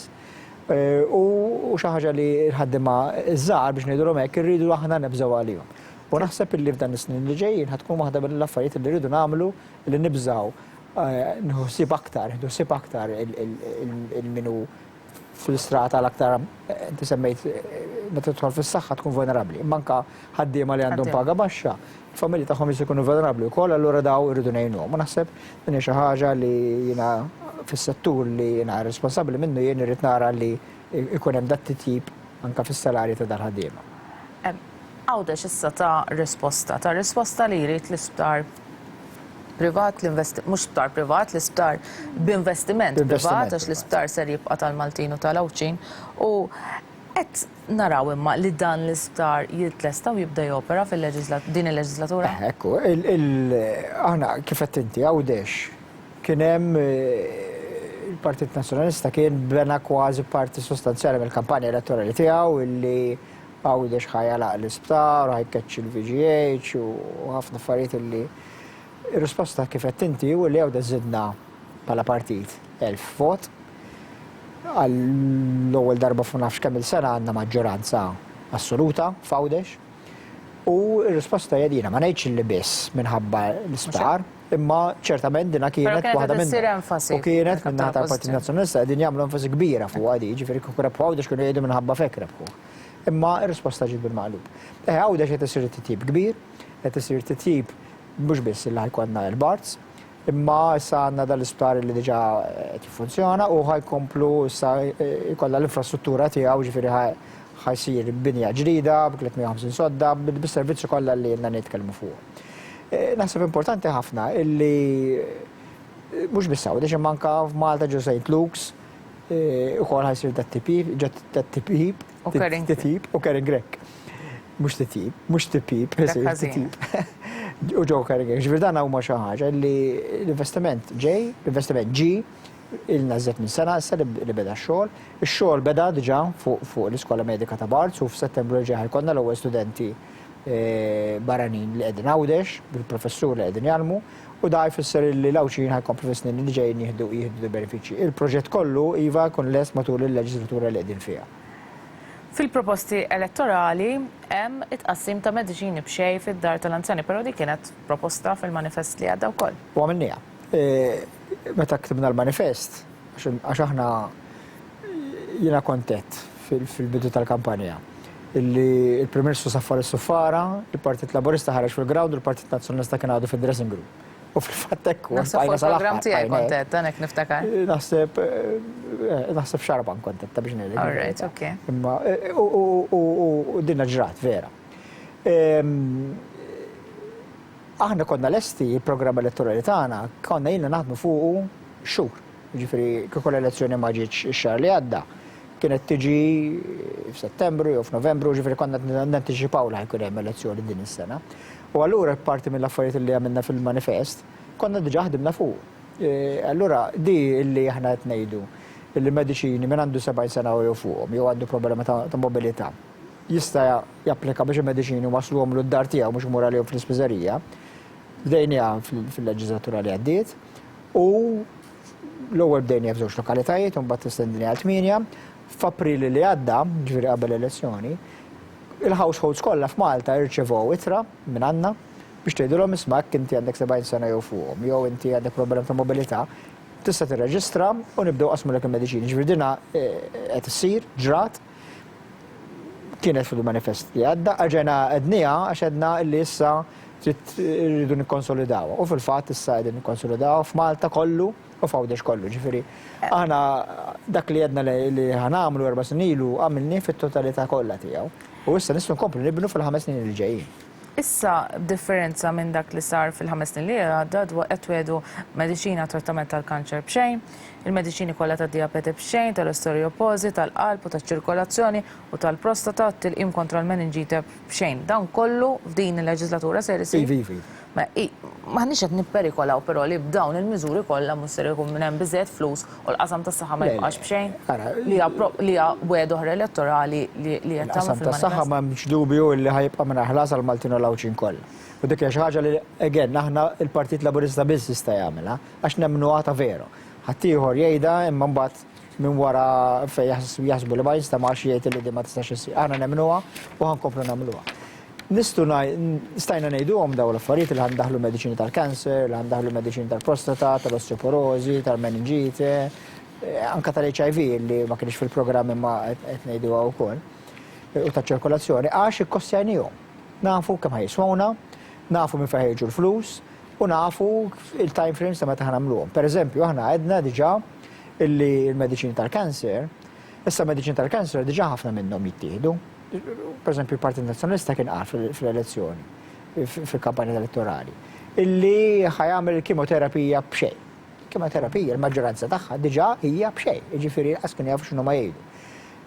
Jiġifieri diġà ħafna mill-mediċini tal-kanser jingħataw minn ħlas, u aħna għedna issa dawk il-mediċini l-oħra li s'issa ma kinux jingħataw mediċini stabbiliti, mhux qed nittieħdu xi ħaġa sperimentali li ma tintużax f'pajjiżi oħrajn, imma dawk il-mediċini li huma stabbiliti għandna l-programm ta' kif għandaħluhom.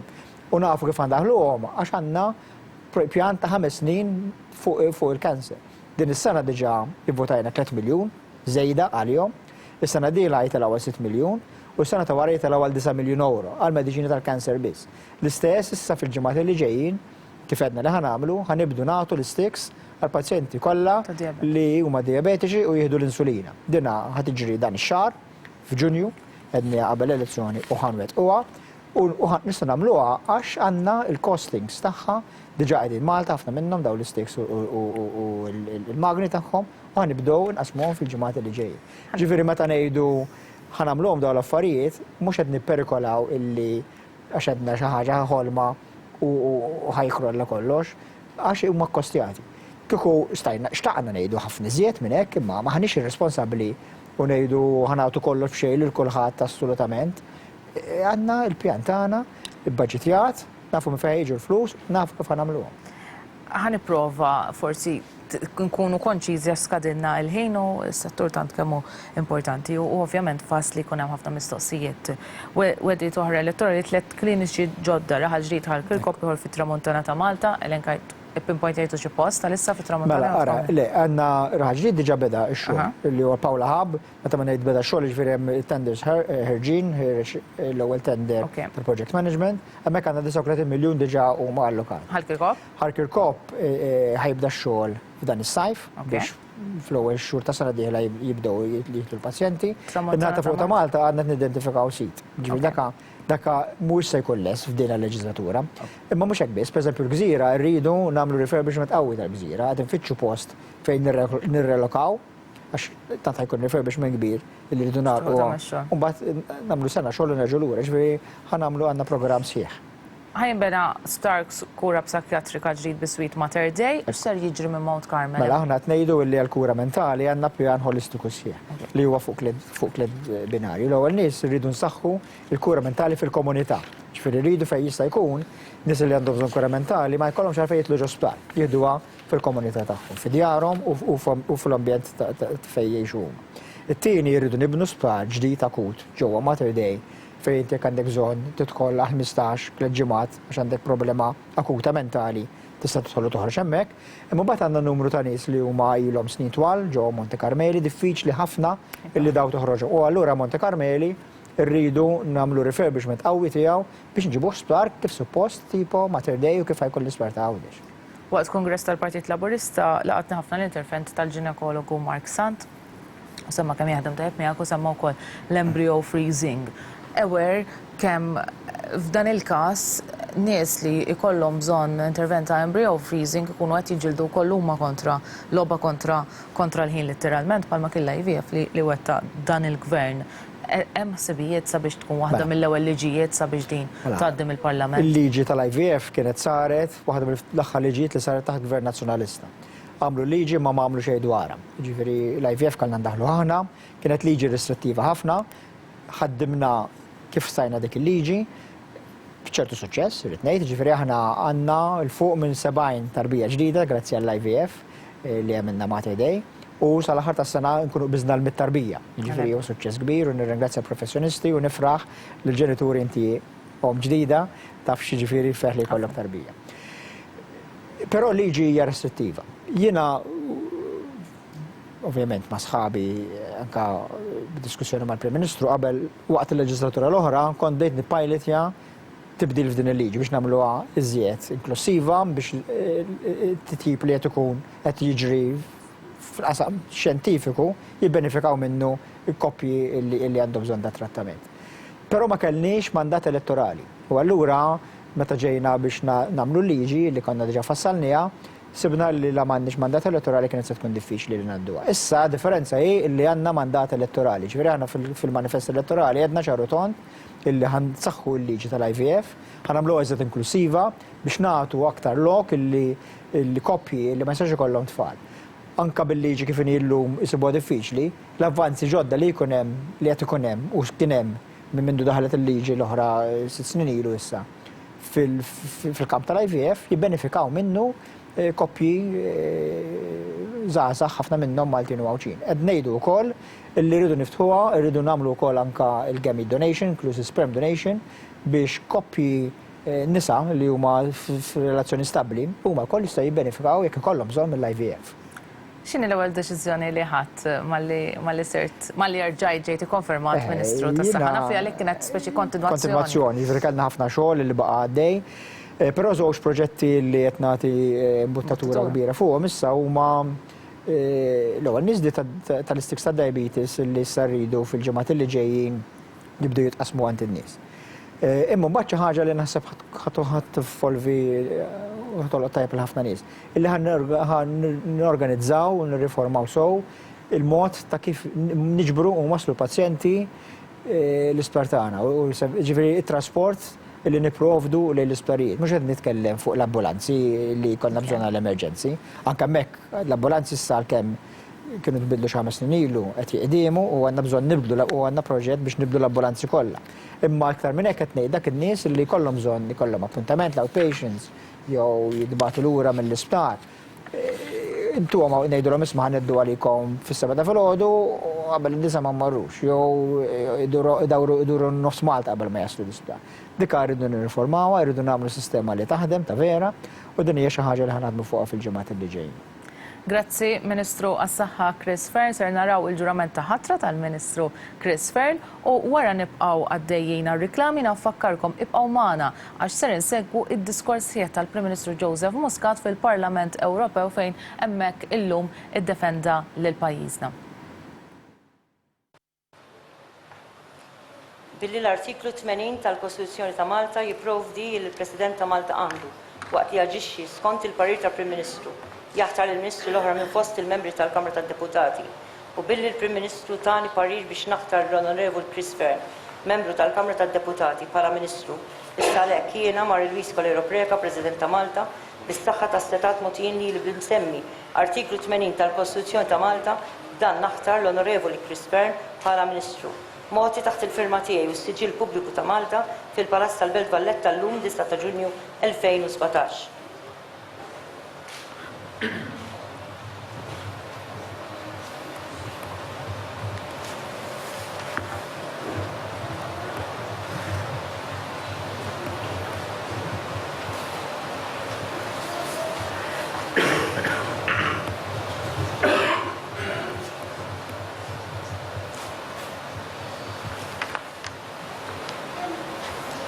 Jiena Chris Fern solennament naħlef li nkun ta' sew fidili u lejali lejn il-poplu u Repubblika ta' Malta u l-Kostituzzjoni tagħha. Hekk Alla jgħid.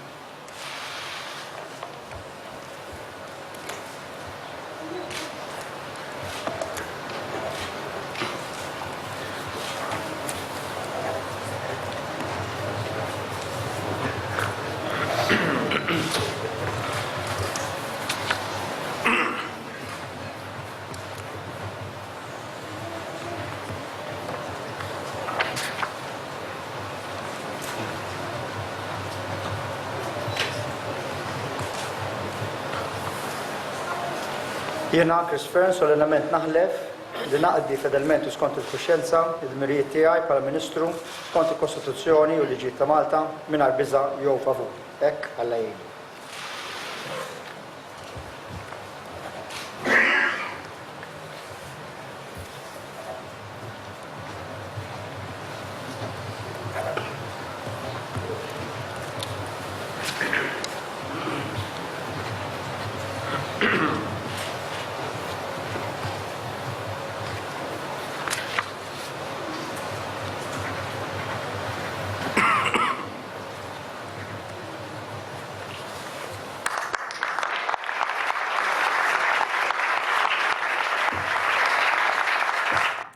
Segretarju parlamentari għal Housing Rodrik għall akkomodazzjoni soċjali Rodrik Galdes issa jinsab magħna hija priorità wkoll ta' dan il-gvern. Kemm hemm waiting list li qed jistennew nies ta' persuni qed jistennew akkomodazzjoni soċjali?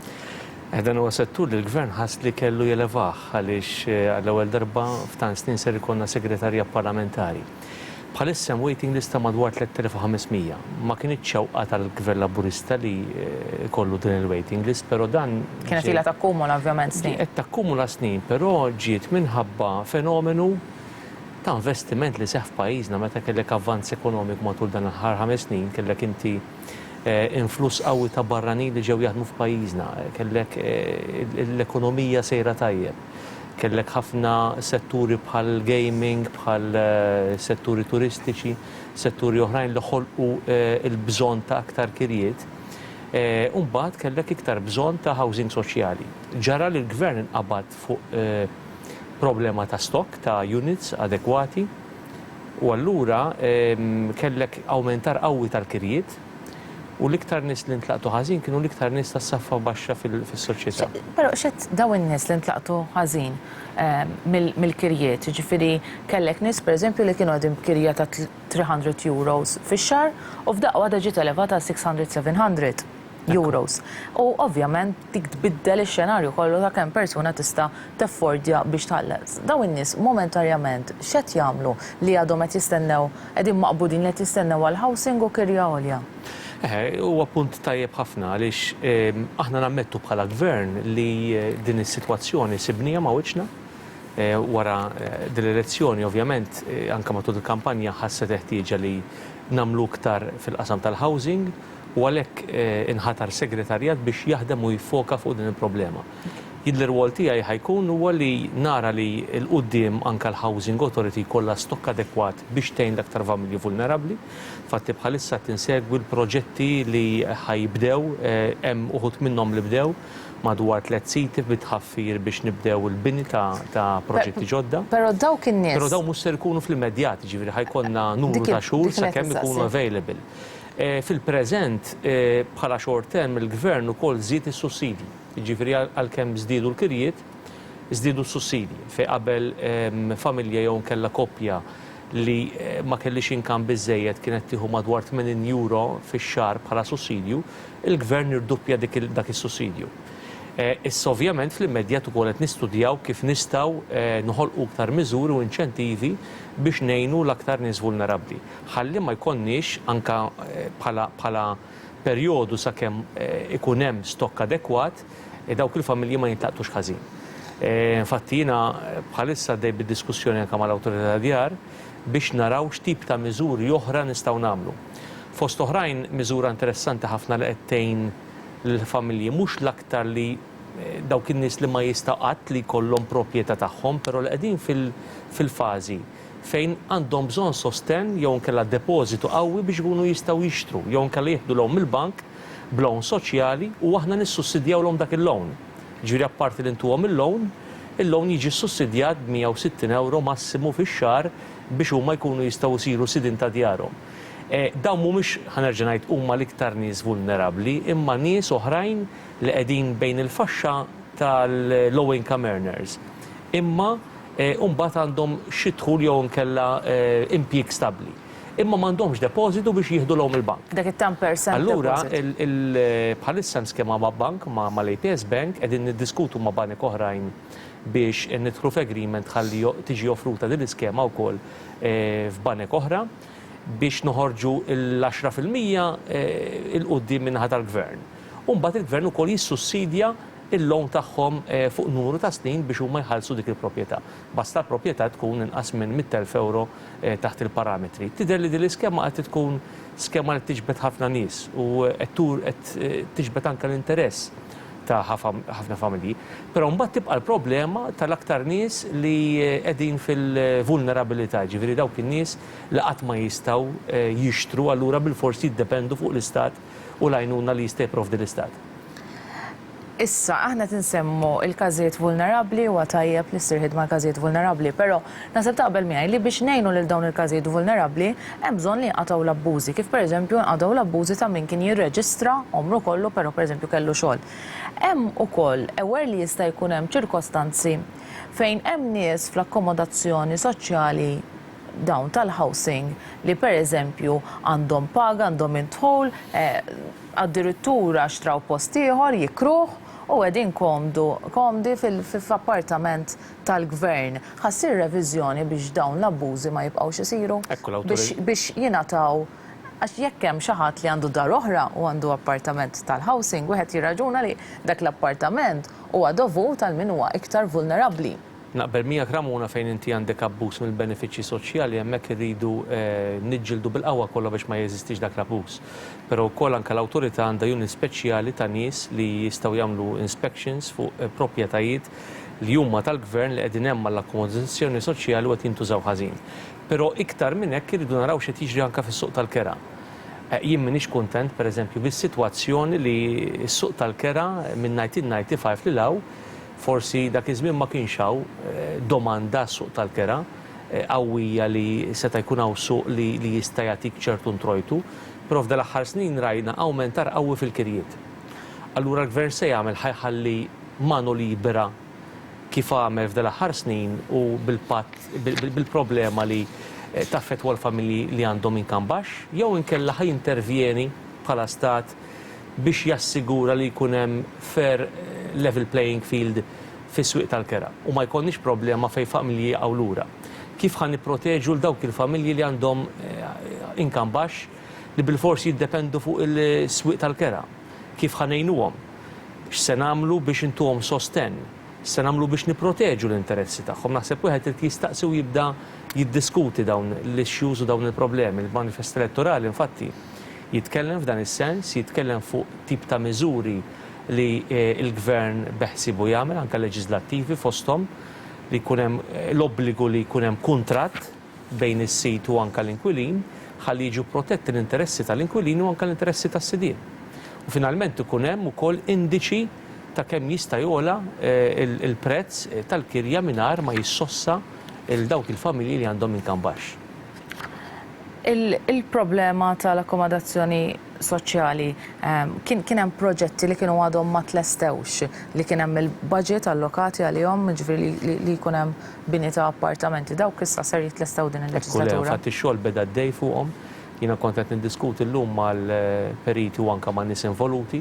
Hemm diġà beda fuq ix-xogħol fil-jiem li għaddew fuq 3 siti partikolari.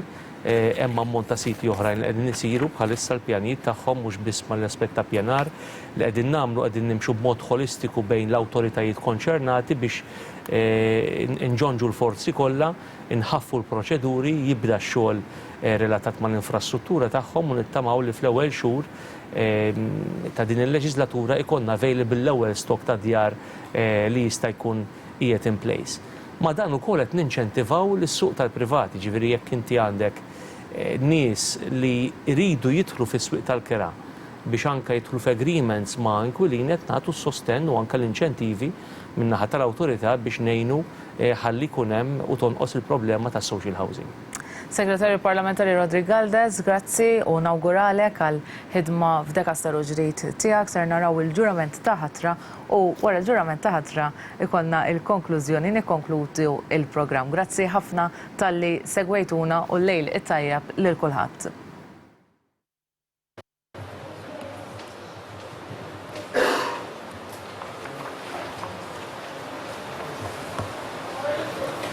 Jina Rodri Galdes solennement naħlef li nkun tassew fidilu lejali lejn il-poplu Repubblika ta' Malta u l-Kostituzzjoni tagħha. Hekk Alla jgħin.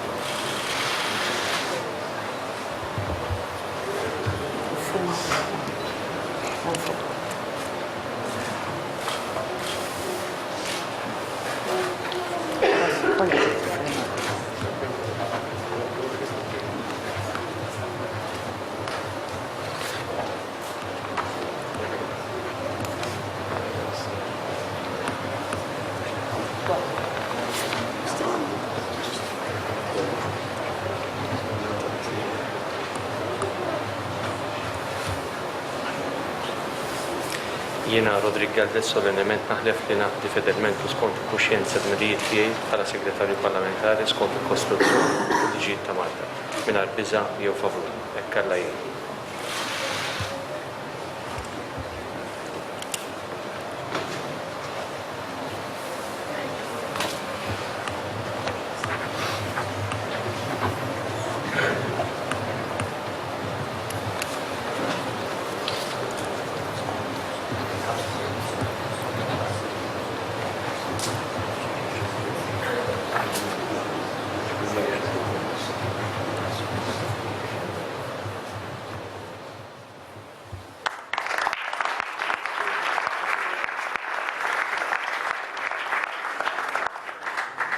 Señor Muscat, tiene la palabra. Much, Mr. President. I expect some of you would be expecting me to be angry after this debate. Actually, I'm not. I'm very happy to be here. I consider this a natural second home for me. And I do understand the spirit of this debate. And I do understand the political narrative of it all. So allow me to reply in kind and to be tongue-in-cheek in my replies and very candid and very open in the way I try to address the concerns that you have put forward. I do understand as a politician the timing of the debate, and I do appreciate that a majority in this House did not agree to the fact that such a debate takes place during an electoral campaign. This is a much more serene setting for such a debate. I welcome, first of all, Mr. Weber's wishes. I thank him for his contribution to our campaign back in Malta. He said that the only politicians mentioned in the Panama Papers were Maltese. I'm sorry, it's not true. We have a commissioner from the EPP family who is mentioned in those papers. His own family. No one is saying anything about that. No one is saying anything about it. Mr. Langen, I haven't interrupted you. Please listen to me. Hear me out. No one said anything about that. So I do believe that that was the first incorrect fact. But really and truly, there are three ways in which this debate has gone. There is the debate on the Panama Papers, there is the debate on the issue of taxation, and there is then an outright lie that has been said. Let's start with the debate on the Panama Papers, with many members asking why there is not an investigation. And I think Ms. Metsola said it quite clearly. There are 4 investigations taking place in court by independent judges. And they will decide whether there is room for prosecution. And there already has been a commitment that if there is such room for prosecution, resignations would be in order. I'm amazed that this basic fact was not taken into consideration. There are 4 independent judicial investigations taking place. So that is the most basic fact that, I'm sorry, quite a number of members got wrong. And I do believe the problem is that most of the time, members, colleagues, are sourcing their facts simply from the social media and not trying to dig a little bit deeper to try to ascertain the veracity of facts. Secondly, I do believe that, and I do bring to your attention the fact that some of the conclusions that you were referring to were really and truly denied by the same institutions, independent institutions, that are being quoted, including the Financial Intelligence Analysis Unit. I must say that I will keep on mentioning a number of facts that I think need to be ascertained. Let me start with our tax system. Malta's imputational tax system is quite unique in Europe. That's true. It hasn't been invented or put in during the past 4 years or 10 years. It has been there since World War II. It has been scrutinized by the Commission prior to our joining the European Union more than 11 years ago. It is OECD compliant. Some might not like it. Some might say it is competitive. The fact is that it has undergone all levels of scrutiny by all organizations. I also believe that there are two ways in which we can go on the taxation element. One, I agree with this House, and I will show how in practice we, as a government and also as a presidency, have gone to lengths, not only not to obstruct the advancement of dossiers in this area, but actually to conclude dossiers that are quite thorny. ATAT 2, the Anti-Tax Avoidance Directive, the second recast. BEPS, the erosion of profits. Profit shifting. These are all issues that have been concluded or progress has been achieved under the Maltese presidency. And I think that's a fact that should be taken into consideration. I must also stress the fact that our government, and also as a whole, we are part of the OECD exchange of information. Some mentioned the Malta files. There's nothing secret. The people who have companies back at home are publicly available on the internet. The only exercise that was made was a consolidation of elements where instead of searching a company, one searches a name.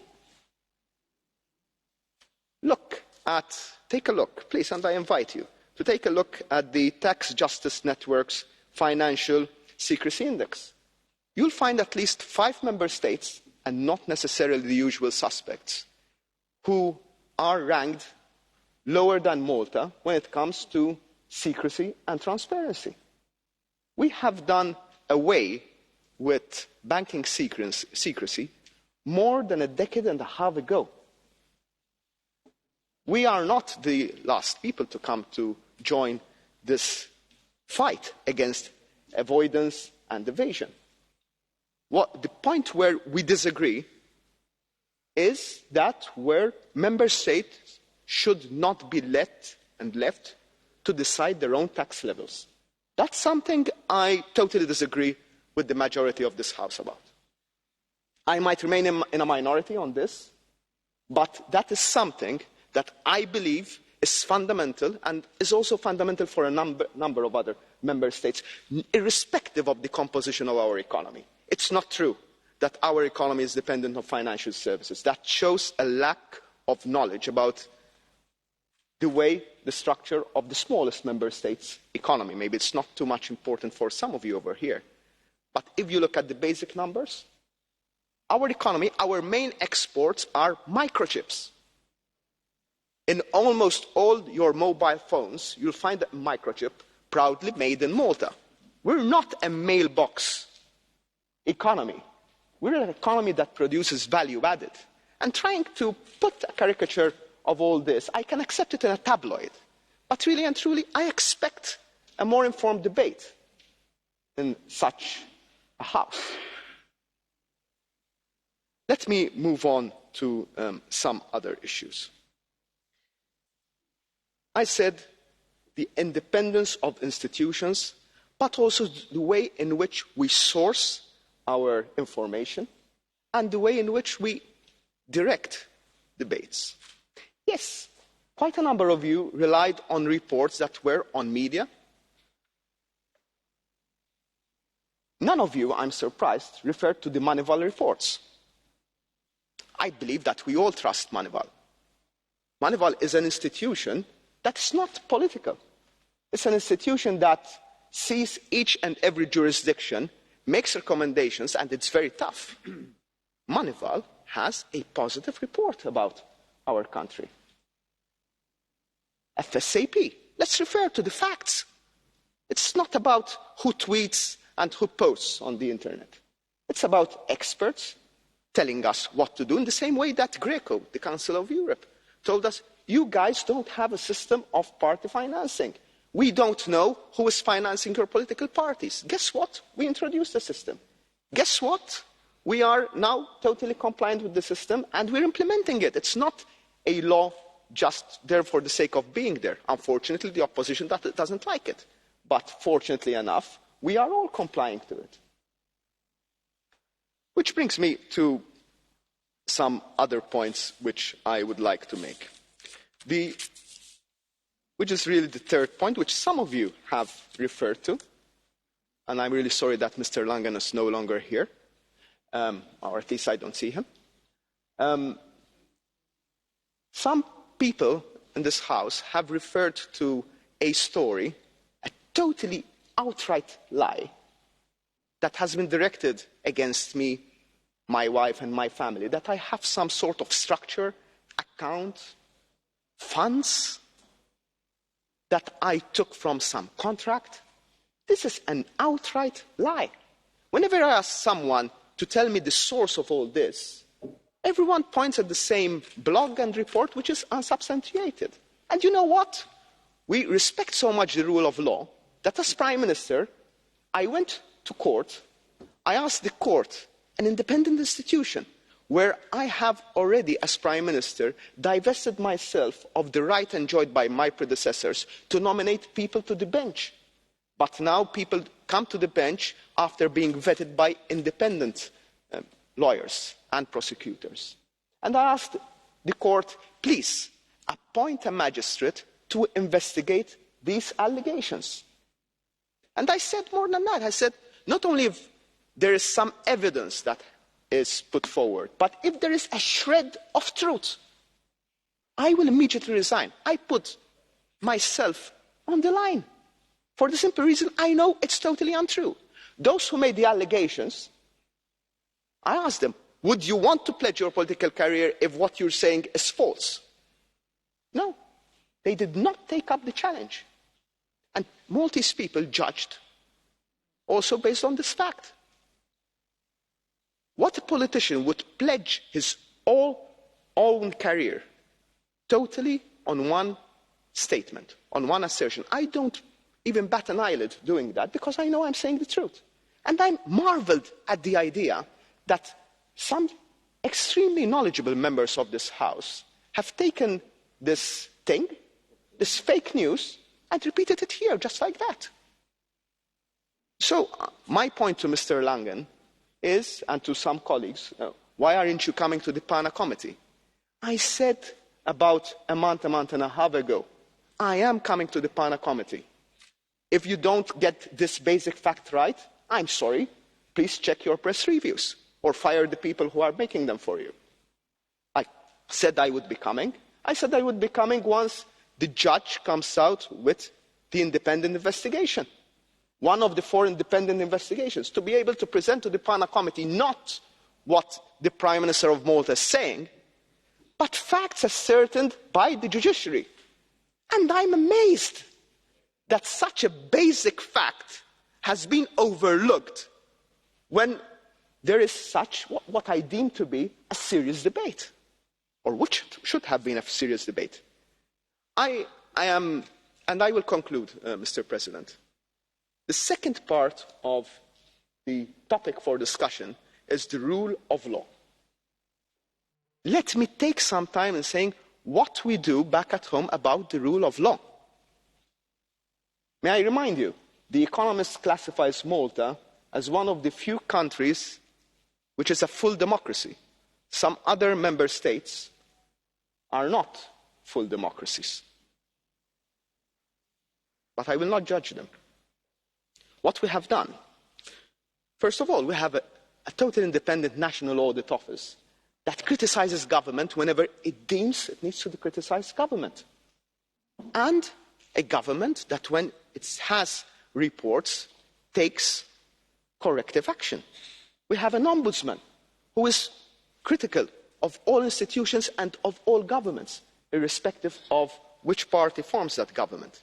A public service commission that is made up of representatives from all sides of the House. We have a judiciary, an independent judiciary, which even during the last legislature decided that the opposition should have 2 extra seats. We disagreed with that ruling, but we said yes, we will implement that ruling because we observe the rule of law. We have an Attorney General who wasn't changed after the election. We kept the same Attorney General who was nominated by the previous government. And now this person of high integrity gets attacked because some people in the opposition don't like the way in which he is giving advice. We have the chair of our Financial Services Regulatory Authority who was appointed by the previous administration. We kept him in office. We have removed time barring on issues of corruption. I mentioned a number of other facts, such as the removal of parliamentary immunity, the implementation now very soon of a commissioner for public standards. We will be having for the first time hearings in our parliament for appointing regulators. We have enacted a Freedom of Information Act. We have relaxed media laws in a way that now they are one of the most, if not the most, the set of media laws which is the most liberal in Europe, where we not only did not put constraints on journalists, but we have even relaxed the way in which journalists are needed to put forward issues related to sources. And we have removed criminal libels in order to prevent journalists from being put in prison. Laws that have been there even after we joined the European Union. And we managed to remove them. In doing all this, then, we managed to achieve success. And I do believe that there might be some people who are not too keen in our economic success and social success. We not only have the best performing economy in the Eurozone, and that's not because of financial services and gaming alone. It's about tourism, it's about manufacturing, it's about the services industry. It's about the honest, busy people that go to work each and every day. We have increased our pensions. We have increased the minimum wage. We have introduced universal free childcare. We have put Malta from number 20 whatever on the ILGA list for LGBTIQ rights. We're now number 1 in Europe. So this is prosperity with a purpose. This is the sort of debate I would love to have in this House. I don't have a problem in having the debate that we just had. I do hope that when I appear in front of PANA committee with the facts, and I assure Mr. Langen that I will appear in front of the committee. I am not a Volkswagen that says one thing but does another. I keep my word. I will be here to present facts, and those facts hopefully will show how misguided some colleagues unfortunately have been. Having said that, I love this institution and will continue to stick up for this institution. Thank you very much.